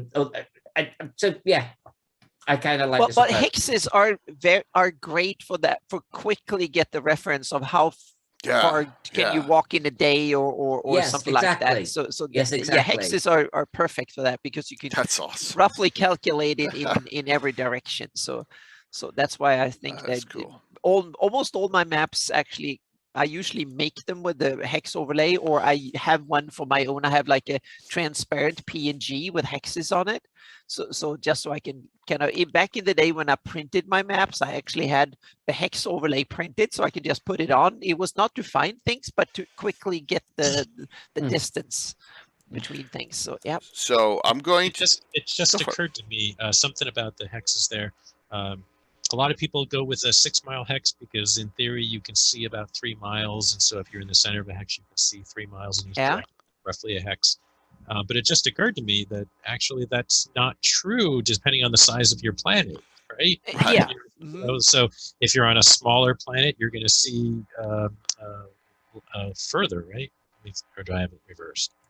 Oh, yeah, you will see less because the curvature will be right. And then steeper. if you're on a larger planet, then you will see further because it's flatter, so to speak. Just occurred to me that that advice of 6 mile hexes is good for that reason. It doesn't really apply depending on the size of your planet. Yeah. Yep. Gotta shout out Greyhawk Mike Bridges, of course, because he did my Altamira map here in Hex, and just throw it up on Greyhawkery one day. Remember that? I was like, whoa! So there it is. Yeah. Yes. So he did this hand drawn from Hex Map, it's and fantastic. then we got one more from him. I love this one. I love this. Yep. Yeah. And then he did this one, That's which is so cool cool. too. Yep. Oh yes. Yeah. So he's done this in Greyhawk as well. And there is the other Burning wonderful Cliffs. thing. This is upside down too. This exactly. is flipped around. You that it look normally south, is. so to Yeah, speak. you're looking- So the directions are flipped. Yeah. So it's kind of really cool to look. And that's the other interesting thing. There he is. Look at that. Oh no, Mike. Alyssa just said she loved him. So they loved it. So there you go, Mike. This Come is so on. cool. Yeah. No.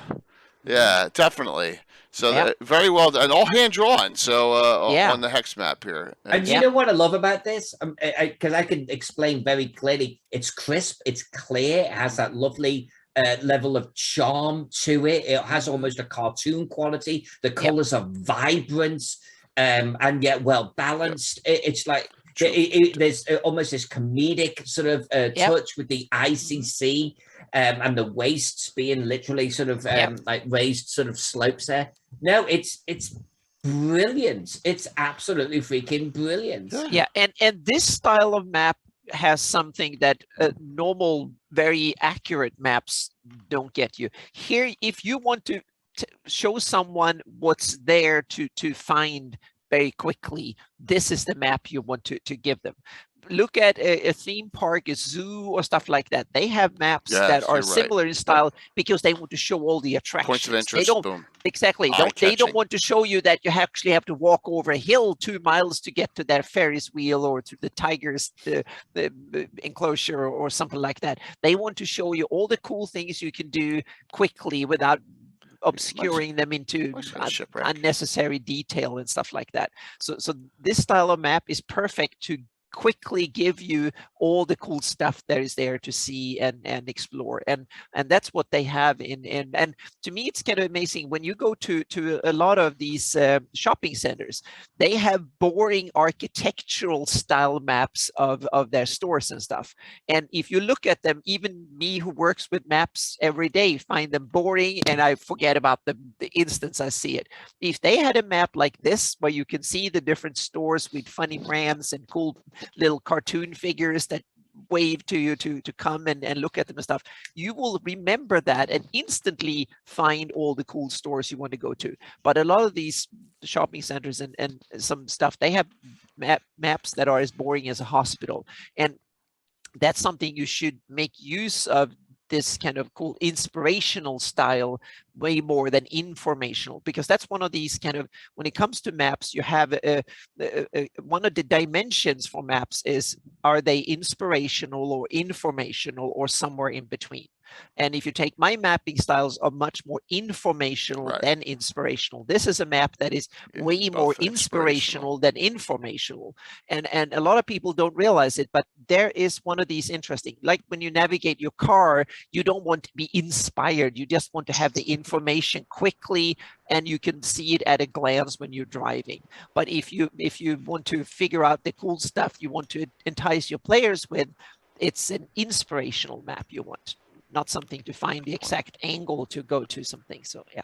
Quick shout out here, as you see in the lower left hand corner here. This is Alan Growe's Black Bay Publishing, which makes Hex, Hex pads, right? Still, it's several cool designs for hexes and within hexes and stuff on paper. So yeah, see that that's in there too. So I'm not sure if they have them as PDFs or something, but that would be cool. Yeah. So, but I know they sell them at conventions. They're really great. Yeah, Mike gets a point. His inspiration for this type is White Plume Mountain, which really shows in Greyhawk. Everyone knows, you know, and that is the good point, Mike. That's a real good point.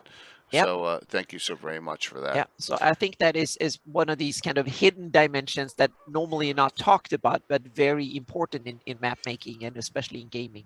Well, and that sort of reminds me of something else related that your maps don't have to be accurate. If you think back to maps that were done in the 1300s or 1500s, they weren't that accurate, which is great from a GM's perspective, because you can just leave that as, you know, the great unknown over there if you want to, or have it be wrong. And then later on, when you get into your get into that area, then you can fill it in and you can change everything up and say, oh, those explorers, well, they went off track. That's why that was wrong. So, Yeah, and good I point, also Joe. think that exactly, good point. And it also, I think, depends on your game style. Mhm. If some game styles want very inspirational maps, and especially game styles where you go from location to location and all that kind of messy, boring travel going across hundreds of miles of terrain. If you skip over these parts, you don't need an accurate map. You need an inspirational map to kind of show and the general relations. If you have a very sandboxy style of games like I do,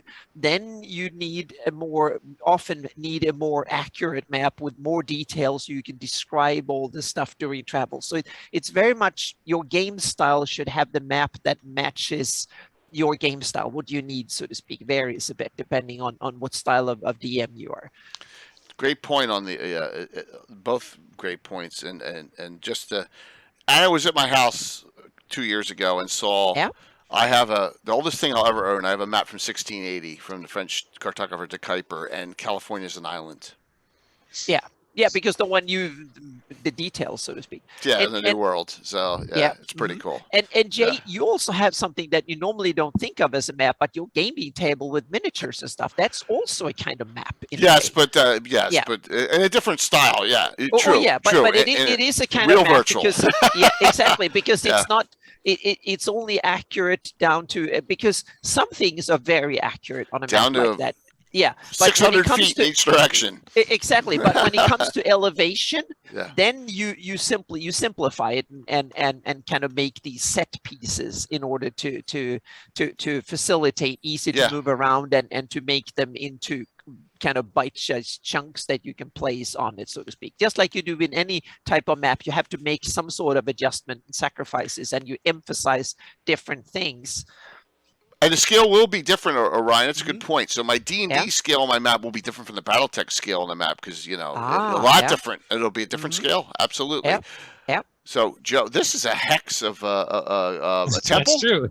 Yeah. Well, sort of an octagon, I guess. But Oh, Jesus, to me, it is an octagon. Jeez, oh, my God. Well, but it's okay. Oh, stop. That's okay, Mr. BattleTech. Oh, my Don't God. worry about it. Well, actually, I want to get on the BattleTech love. I wrote the absolute best BattleTech Mech Maker program for the Commodore Amiga back in 1990. It wasn't MechWorks was great. If you ever No, I wrote that. That's kind of one the of those Amiga. Wow. Yes. Yeah. The Amiga was ahead of its time. Amiga back in the day. Ahead of its Amiga was time. one of the best. Yeah. Yep. It had the most colors at that time. It almost had VGA graphics. 5 years before anything did? But it's just, if only they had a marketing department. Yeah, exactly. Yes. True. Wow. So so this is Patreon or from this is just this is our standard icon set for our Battlemat icons, if you will. Okay. And Battlemats, and Worldographer can auto-generate these stuff too. Like some of these, it wouldn't do this out of the box. It does have, if I remember right, I do think I don't have a temple generator in there. We have a tower generator. Which will generate a battle mat for a tower for you, and a house, and shops, and an inn generator, and a tavern. Yeah. So when you generate a city or a village, a lot of the buildings can be auto-generated there. That maps. Yeah, so you can kind of drill down and you can open multiple tabs. So in theory, you could have a tab open of your world map, and then you can click on the city there. Yeah. And you could have a city map associated with that, so you can open that up as another tab. And then in that city map, you can then associate that building with another map so that you can pull up the map for that. And you have other other things here, and this isn't Hex, but you have ships, right? Yeah, this is again showing some of the battle mat icons there. This, I believe, is the Moat House in Hamlet. Yes. Yeah, I was just trying to show what the software does, and I was doing a tutorial online. Nice, very great. Cool. So, Joe, what else as far company-wise would you like to discuss here as we got we half have hour? lots of time. We have time over. You're our guest here. We want to hit you up here. No, I'm very pleased with all the discussion and hearing what everybody else is doing and learning so many things as well. Yeah, we have a request from Orion Nara, who still has an Amiga group. If you have the file accessible anywhere, he would check it Oh, out. yes. So just note, if you Yeah, wanted he's to a attempt to get it to computer me, nerd. yeah. So Unfortunately, that was given away to my cousin, and I don't know what happened to the prototype. Uh-oh. man, all the Yeah. what a all the shame. discs and everything. Yep. So you didn't keep the. So it the is disc. zonked. Yep. Yeah. And you didn't do like Len did. He actually printed out the source code. Yes, I forgot about had that. them Oh my gosh. So you can kind of but the problem is that you have to type it in manually. That I takes forever. don't know how worthwhile the quality of the code is of my 15-year-old self Yep. Oh, that's awesome. Yeah. Yep. All right, so we got through all the maps. Questions from the audience, please, and other discussion on. So it looks like there's a lot of request and need for hex-based maps. As Alyssa said, war games still is to this day. Tactical maps for D&D. A lot of other game systems use them, especially sci-fi games. And there's a huge sci-fi genre out there.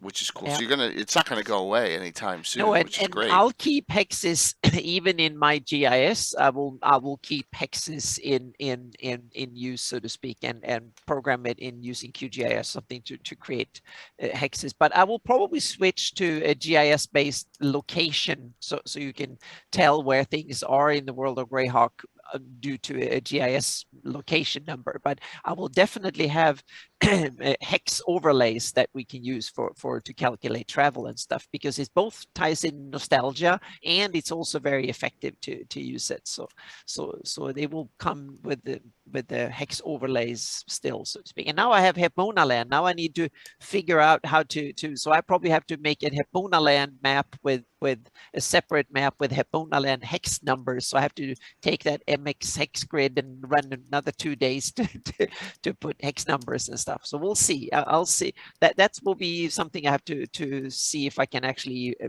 continue the hex numbers that I have, or I have to make a new ones. I'm not sure, because I never thought about much. But I put an F in there. That's for Flannies, so I can make other sets. But now afterwards, I realized that how do I do the actual border lines? And now part of Hepmona Land have Flannies hex numbers, and so I need to think about that a bit. So that was one of the things I realized with this show, that damn, I need to think about my hexes a bit here.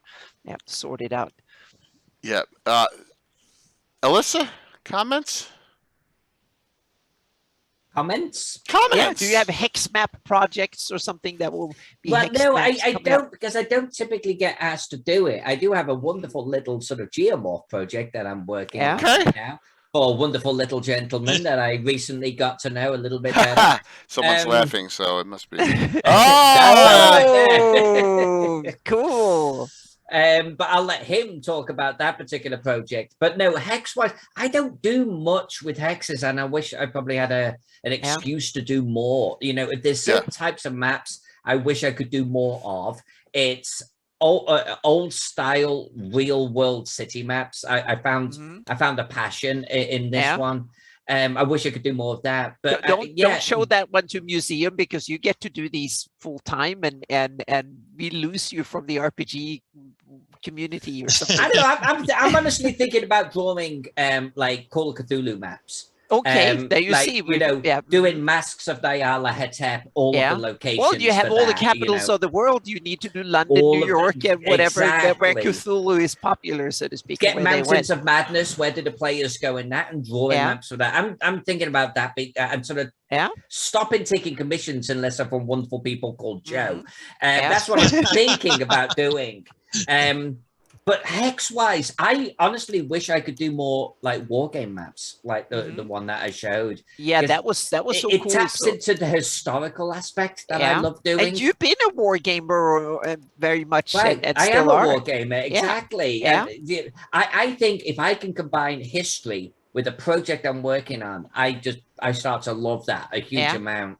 So I would love an excuse to do more hex maps. I really, really would. I don't get asked a lot.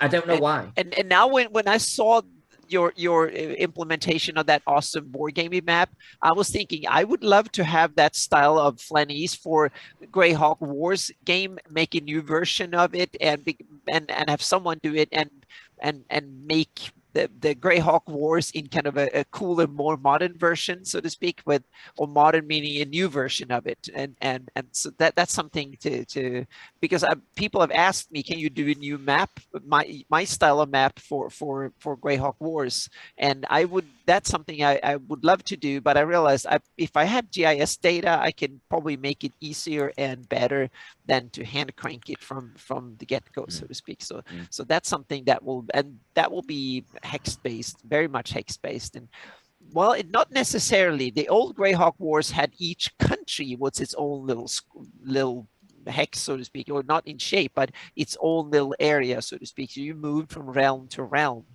But but it will be cool to make it hex based and slightly more detailed, so you have more travel time calculations and stuff with it.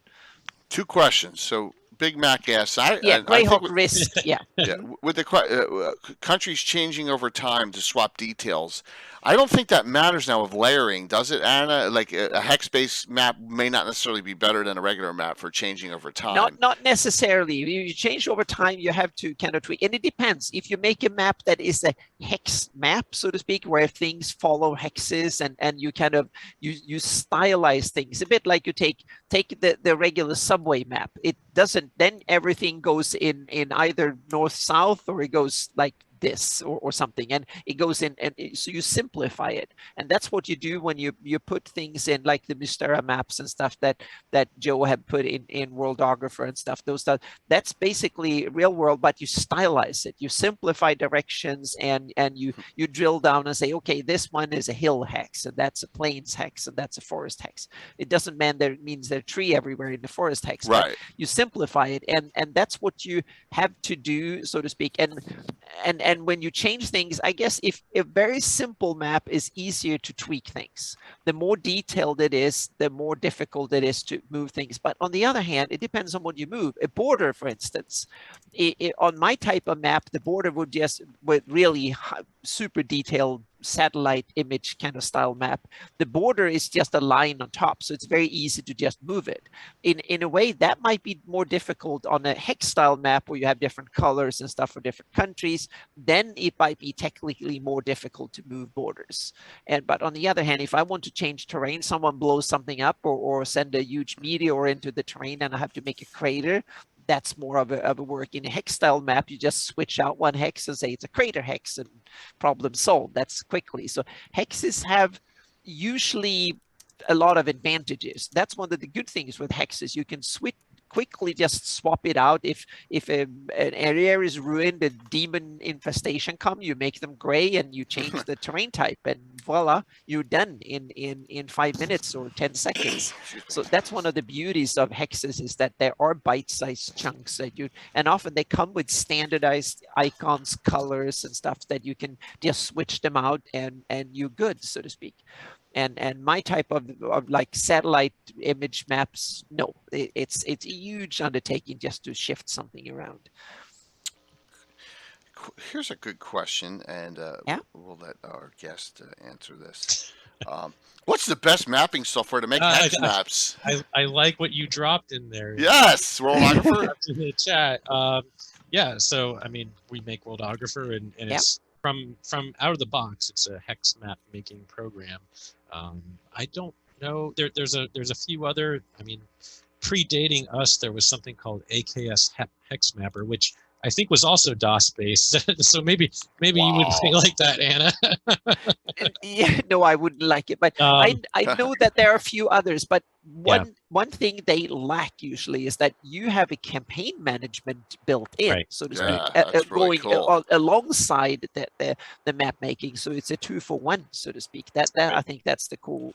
So the hex mapping is one side of it, and then all the data you can provide with it. And the generators. That's the other thing. That's for us, generating the worlds and all the other map types, as well as the data.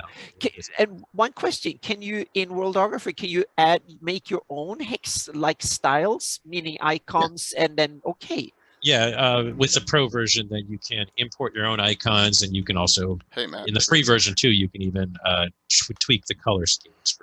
Yeah. So in the pro Patrick. version, you can make your own. Is that an SVG little file? We take them as PNGs. Okay. Yeah. PNGs. Yeah. PNGs are good. That's awesome. Yeah.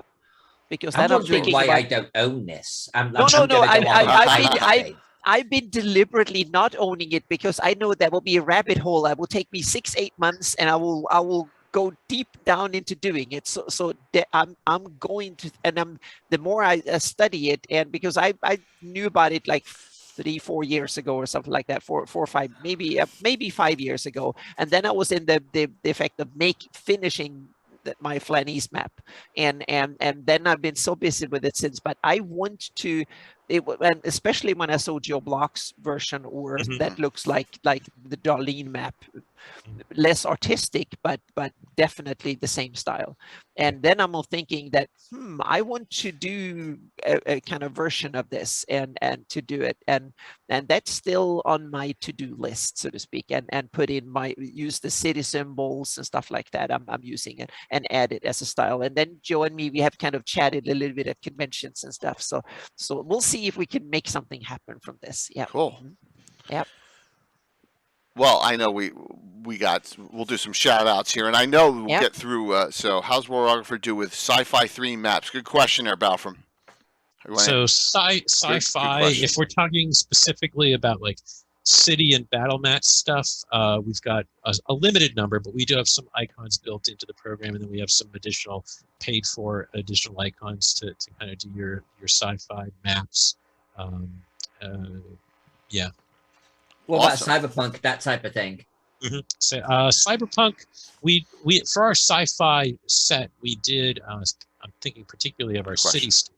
We did a set. The sci-fi set is broken down to what we call a sci-fi clean, which is your Star Trek-y stuff, a sci-fi retro, which is kind of Buck Rogers-esque, and then a sci-fi gritty, which is your Blade Runner style. Oh, nice, cool. I like that. I'm getting this software. And Hannah, when we do this future show where we're going to talk about software, let's maybe even have some created in this software together. Oh yeah, and we could talk about the process. That's awesome. And compare what we've created. Oh yeah, because we probably need to have 10 shows talking about different software for different types of maps and stuff. We're not going anywhere. From you've got everything from photo editors, Photoshop, and what Anna's Blender and all those kinds of things, to on the other end what we kind of do, which is something simple to let you get a map out quickly. You've got a wide range. Sure, Tim. Aftermath, sci-fi apocalypse. You always got to go there. Road Warrior-esque, man. You got to do the Road Warrior. Yes, very very cool question there. Absolutely. So what's everyone got going on? How's that sound? And then we'll do the giveaways, and then we'll raid into someone. I think, you know what? We're going to raid into Will, I believe, tonight. We're going to raid into Wicked Studios. It's been a while. Will's got his Dragonlance game going. And Will is such a great supporter of the community. Oh, it's awesome that he's up streaming. That's he streams. He still streams. Yeah, absolutely. So let's start with Alyssa tonight. How's that sound? Yeah. Alyssa, what is going on? I've got so much fun shit going on right now. So I finished a map for Chaos I'm not allowed to talk about, so why do I even bring it up? But I do have the map that I'm working on as well behind me, the 1890 Chaosium Gaslight map, which I have really been enjoying working on this. I'll probably be working on this for the rest of the year, but also working on some stuff for Joe, so I'm going to let Joe talk about that one. Nice. That I'm actually really, really, really excited about it, because I think it's just they're gonna look lovely. They're actually gonna look lovely. So that will see out my year. And then next year I'm gonna be drawing the GaryCon convention map again. This time with a horror twist, because they have a horror themed convention scenario. I will actually be in it tomorrow night. We'll be streaming it tomorrow night on the GaryCon channel. Great. So it's getting a little bit of a sort of public audience, that scenario. So I'll be creating a map for that, and that will kind of get me out and towards March. And then I don't know what clients have got around March. They're just going to have to wait. But that's kind of what I've got going on for the next 6 months. So much fun stuff. And good to hear that everyone's busy. It just never ends, So right? Which now, is Joe, great. we want to hear about So these yeah, so chemical. what Alyssa was saying there. So we've got it's actually the 10th anniversary of us making these little dungeon morph dice with the dungeon designs on them, and so we are doing a new Kickstarter. I wasn't actually planning to talk about this at all here. Also, Well, that's maybe, all right. maybe we kind of maybe it's too yeah, early. so Yeah. I did drop in the channel there. Yeah, no problem. Follow link to learn when it gets launched, but we plan to launch it early next year, and we're going to do a set of sewer designs, a set of crypt designs, and a set of layers, kind of caverny designs, and that'll be the next ones coming out. As some of you may know, Dice and Logos created the original geomorph interconnectable design with the two entrances on each side or two corridors leading off of each side of the designs. And then, like I said, about 10 years ago, we had the idea of putting them onto Dice. And so Dyson returns for that. And Neat. of course, Alyssa's on board there. And Glenn Seal is doing some designs for us. Billiam Babel is doing more designs. And I know Billiam's a supporter of the show too, and he's got a great Instagram. So yeah. Yeah, so Great, fantastic. The Equal Ideas Twitter, we've been previewing a few. Awesome. Of the days. Luke Gygax is on. Luke. Hey, Luke. Hello. Hey, Luke. Luke, yes, we're finishing up here the fantasy mapping show and Hex discussion tonight. Yes. Yep. Great to see you. He must have heard his ears. Must have been yes, because you were talking about you were talking about being on tomorrow night. That is great timing. See, this is exciting though, Joe. All the stuff you got going on with the. Please relink it again for any. Yeah, I'll do it. We'll be at GaryCon. Speaking of. Yeah. Oh, yes. wonderful. Yep. All of us here will be at GaryCon. Everyone on the stream will be at GaryCon. So, plus we have a fancy mapping show, an entire episode at GaryCon. Yeah, that's absolutely. Gonna be fun. That will be a blast. Absolutely. So let me see if I can link this here. So, Joe, really appreciate you coming on. Yeah. It's been talking to you guys. It was a great discussion. Yes, and please, you're welcome back anytime. Love to, whatever you got cooking or brewing there. If you want to do some things, it's great to hear that you're doing stuff with Alyssa. There's always. I'm going to tell you something. Okay, I don't know how legally you can do it, but if you did some kind of hex generator for the encounter tables, like with landmass for Greyhawk. Mm-hmm. The entire community would be like whoosh, like a wave, right? I'm just putting it out there, out there an idea, that's they're always looking for something, that would to assist the gameplay and that. So very cool. Exactly, Luke. And they put in some weather generation for each. Yes, weather generation is another thing. Generators are always calendar, weather, yeah. and so, the what's the terrain type of the hex and where it is in the world, and then you put a weather generator into it. That will be But I want the weather to move. So you have like weather waves. You move along with the time, so to speak. So awesome. you can generate a weather map. Yeah. Mm-hmm. So that would be super cool. Yeah. Anna, you're up. Okay, well, I talked about it on Wednesday, most of it, so to speak, and not that much have happened. But for people who didn't watch, so the Hypmona land map is almost done. Well, the whole terrain is almost done, so to speak. So there will be. I've been a little bit delayed because I had some other real life issues. Unfortunately, we have to have a real life, even if you work with this basically full time. You still have to have other stuff happening at times. And I got my COVID booster shot today, so we'll see. So we'll see how fresh I am for tomorrow's games and Sunday games. So we'll see. Yeah, because I'm supposed to run games tomorrow and Sunday. So we'll see. But yeah, awesome. So the update, the map update, the terrain is almost all of it done. I'm down to the final workover of the terrain, and there will be. I've switched. I've looked at the some of the rivers. We talked a little bit about there's some rivers that actually split in the real world. So, and the Flanese have an infestation of splitting rivers. So I try to remove all of them beginning, but then now I'm actually adding one back in, so it actually matches, and that's in the Shildamar area, so to speak. So the hang on a second here, I need to have Truly. yeah, so the Rushmores are now will be more integrated. So there's a little bit of change in the middle of the Rushmores. That's one Do of the you get latest. people asking about changes that you make, Anna? Constant. Oh yes, oh yeah, damn, oh yeah, I get lots of little things. Hey, where did this river go? Yeah, and where did you find this settlement and stuff? I never. It's not in the Darlene map, or it's not in. We just in the had original one. book. We just had Yeah. one. Yeah. So yeah. I'm going to give you an example of what happens since we got a couple minutes here. So, and I forget who did it, but the UK series has the Tower of the Heavens and When a Star Falls. All right, and so Anna's map has a Tower of the Heavens in the Pomarge, and no one, even Jason Zavoda, does not know if it's the same one and the same. We can't figure it out.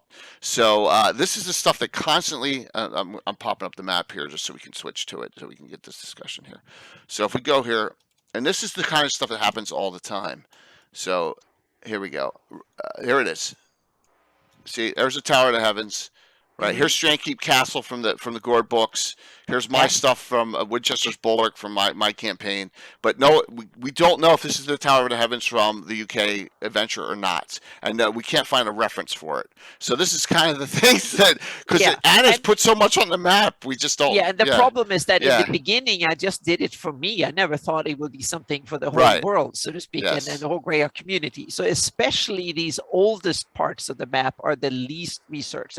They kind of researched, but they were like, oh, that would be cool, and that sounds cool, so I just put it there. So it's crazy. So there, and they also been the most revised over the years, and that's the reason I do basically yearly revisions of the map. So the map was kind of not that good to begin with.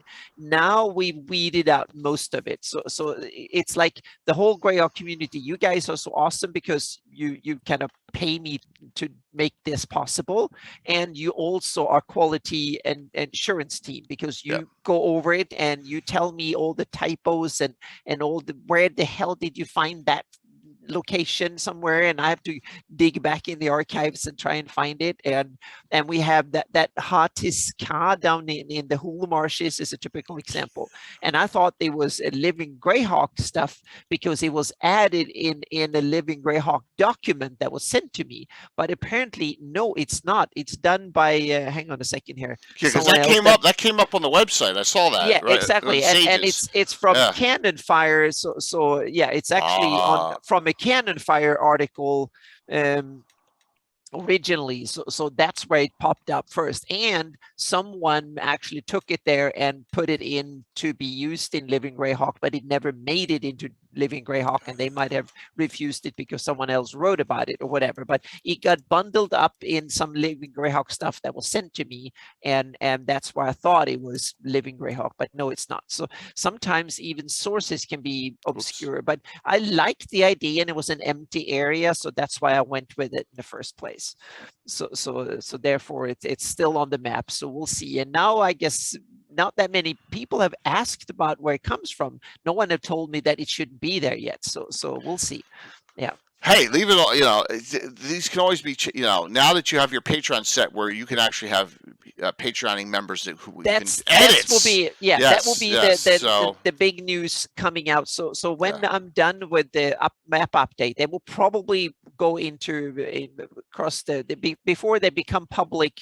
It will be the new year, so to speak. So they will come early January for the general community. There will be previews for my patrons, and there will be public previews coming late December or something like that among the holidays.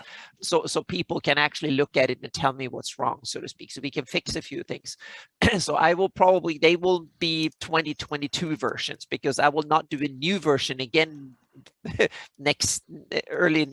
other time next year. So there will be a 2022 version of the map once the final ones are coming out. But everyone will get a look at in whatever state it is at the holidays, so to speak, Christmas, New Year's, for everyone. And my patrons will get the first terrain, full terrain. And the Mad Fergie, yes, that was I showed my patrons the area, and the map will grow about 50% from today's size of the Flannies only. It will grow in every direction, but it predominantly south and southeast with Hepmonaland. The southwestern Isle of Dread part too. Is the Isle of Dread going to be on? Isle of Dread is on it. Yeah, Isle of Dread is there, and there's awesome. more along the south coast. And I've also taken the Paynims and expanded it all the way to the Gulf of Gayar. So there is now a west coast on the map, because it's so unnatural to just cut it through land where it's only like 30, 40, 50 miles to the coast. So I've actually added that whole Paynim coast of the Gulf of Gayar is there too. Will be there. But we'll see what if we keep the traditional version of the map, or if we expand the map. We'll see. But the Atlas will have it all, so to speak. So one way or the other, the whole thing there will be part of it. Plus the fact that Hepmonaland. So Hepmonaland will come as a separate map and a bunch of pages in the Atlas as well. So and then comes the hexes problem, so to speak, because the hex version have to, for the 12-mile hexes, I've had hex numbers. So I have to figure out how to number the hexes on the Hepmonaland. Yeah. Exactly. So we have to. So there will be some extra trouble, so to speak. But that's some for December. So that will be 2-3 days in December where I have to tackle that problem, so to speak. So that is it's a huge undertaking. This is the biggest map update in 20 years. So and it's something that I've allotted like 4 months to it, but I'm also doing a commission for Gryffindor Games. You saw a little bit of that Hex Crawl. The good thing is that I've been on hiatus for almost a month for me. That's why I added Hepmonaland, because I got some extra time over, and I realized now I have a month and I can work on Greyhawk full time. So I said, what the heck? I tried for a couple of days and see what I could do, and I say it looks good and I can do it. So I just work 200 hours doing Hepmonaland, and someone asked me on Patreon, say, where do you get all your energy and stuff? And it's simply it's you guys. It's all the support community and the comments, and both, meaning you pay me to do it, and also all the wonderful feedback and constructive criticism, and I love it. It's fantastic. People spot out typos, come with cool ideas, tell me that might not be the best of ideas, and that is really cool, and so on and so forth. So you guide me, you check my work and stuff, and it's fantastic. So thank you everyone for being such an awesome community, from my patrons to everybody else who look at stuff and so on. So that's the reason I can keep doing this. So I occasionally just have to do other stuff, some hours of and so real on. life calls. Yeah. But I try to keep real life to a minimum at the moment. So yeah. Speaking of real life, so as we know, Thursday is Thanksgiving, so we're not playing D&D or a normal game on Thursday, but I got a special thing on Friday. So first time in 2 years a live stream BattleTech game, and first time ever that my son and Tim's son are going to be playing in a live stream. They're, one's 11, one's 10. This is just, it's a tactical game. We think it'll be okay. But we got some of the community, Canadian Ancient Gamer, Phantom, Balfrin is playing, and Chuck from Troller Games is playing in the game. So it'll be fun. And we have a bunch of giveaways too as well, and we're looking forward to it. And that's the night that is Friday, Black Friday. The new recruits be a fun game. So let's see here. Next. Here's all the Gabbins next 3 weeks. Sunday night, Necromancers. My Necromancer class. First one I made up the evolution of it. We'll talk Death Masters. We'll talk Specialty Priests that have necromancy in them. That'll be a fun one. That is this Sunday. The next Sunday, another DM's Roundtable, our 9th one we've ever had. Stella Luna's in. Darling Creepshow is in, and Hops and Dragons, the Canadian streamer, he's in too. And the topic's going to be, everyone's going to think, have you lost your mind, Jay? The 5th edition, right? So we'll have some fun with that on that 5th edition. Plus, we'll talk about some other topics on our DM's Roundtable discussion. The week after that, the return of the legend, Ed Greenwood, in a topic. And we're going to talk Secret Societies of Greyhawk and the Realms. Ed Greenwood, Eric Mengi, Sunday, December 5th. And then from that, we will set up our next game with Ed playing in my Greyhawk game with that crew with 2 drink minimum is the name of their group. Fun. So some other things going on. We have a special Legends and Lore next Wednesday. Gary Julian had a great idea, and we're just running with it. So it's called Ask Us Anything within reason. Yeah, we don't want to go and go to jail. So man, I lost my pop up there. Sorry, my apologies. I'm we need to advertise that so people can come up with questions. Come up with questions. Prep things to mail us. Is that it? That's rulers. That's last week. My bad. Yep. Here it is. Ask us anything within reason, and that's next week. The week after that. It might blow my mind there. And then the week after that, we have Eric Menke and Jose Ortiz on for the Fae of Greyhawk. So we have stuff packed out through the next 3 weeks. So I just wanted to share all that with you. Thank you, everyone. Let's get to the giveaways. And guess what? So I had special streams the last 2 Saturdays. I got this Saturday off. I need family time, and then we'll be back on Sunday in our 4 streams and 5-night week. So, 2 great giveaways. Last call signups. 2 great giveaways for Frog God Games. $25 gift certificates from Frog God Games. So if you want the Sword and Wizardry box set, or if you want a book you could kill someone with, like the Blight, right? Wow. Yeah. Yes. This is exactly. Yeah. Or if you want something that Alyssa's done the mats for, that we show a lot of times, cats. There you go. So lots of great things from Frog God Games. If you want, and note next month's Fantasy Mapping Show, episode 7. It'll be a holiday themed game show. We're gonna force Frog God and Troller to give away a ton of stuff, right? Holiday cheer. So it'll be a holiday cheer episode. There you go. And we'll have some fun with that. So everyone should stay for it. Yes, please raid into. They have a cool one too. Thank you, Max. Please stick around and give Will your support, okay? Because he's had. He hasn't been able to stream as much as he likes to, but he still does a lot of posts. He does all his paladins for 5e, so please support Will and hang out there. Here we go. I'm closing out the giveaways. Deep breath. Are you ready? First winner. Captain Ron. Living Greyhawk. Captain Ron, 25. Cool. Yes. Yeah. Yes. Grats. Nice. Ron, I may have your email, but from are you in that joint email with all the J's? If I think you are, and but if not, just whisper it to me, Ron, or Discord it to me, and I will send you the code. Second winner. Zump. The ZZ Zump, cool. Man. Zump's been on a roll. I know Zump's on too. So yeah, he's on every show. I will get them both to you. Thank you all.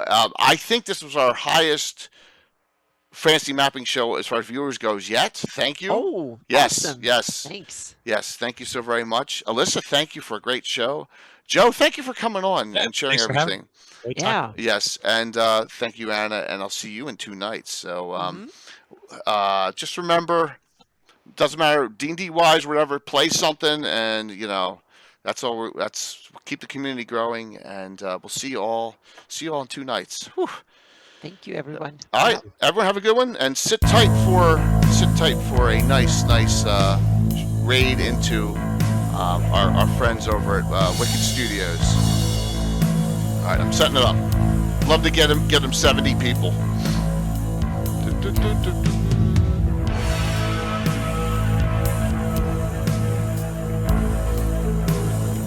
Plus, it's a cool. Low, but it's climbing. Yeah. Plus, it's a cool Dragonlance game too. But we're close. 60 something's great. 5, 4, 3, 2, 1. See you all Sunday night. All right, here we go. Let's put this in. Boom, boom, boom, boom. Make sure it went.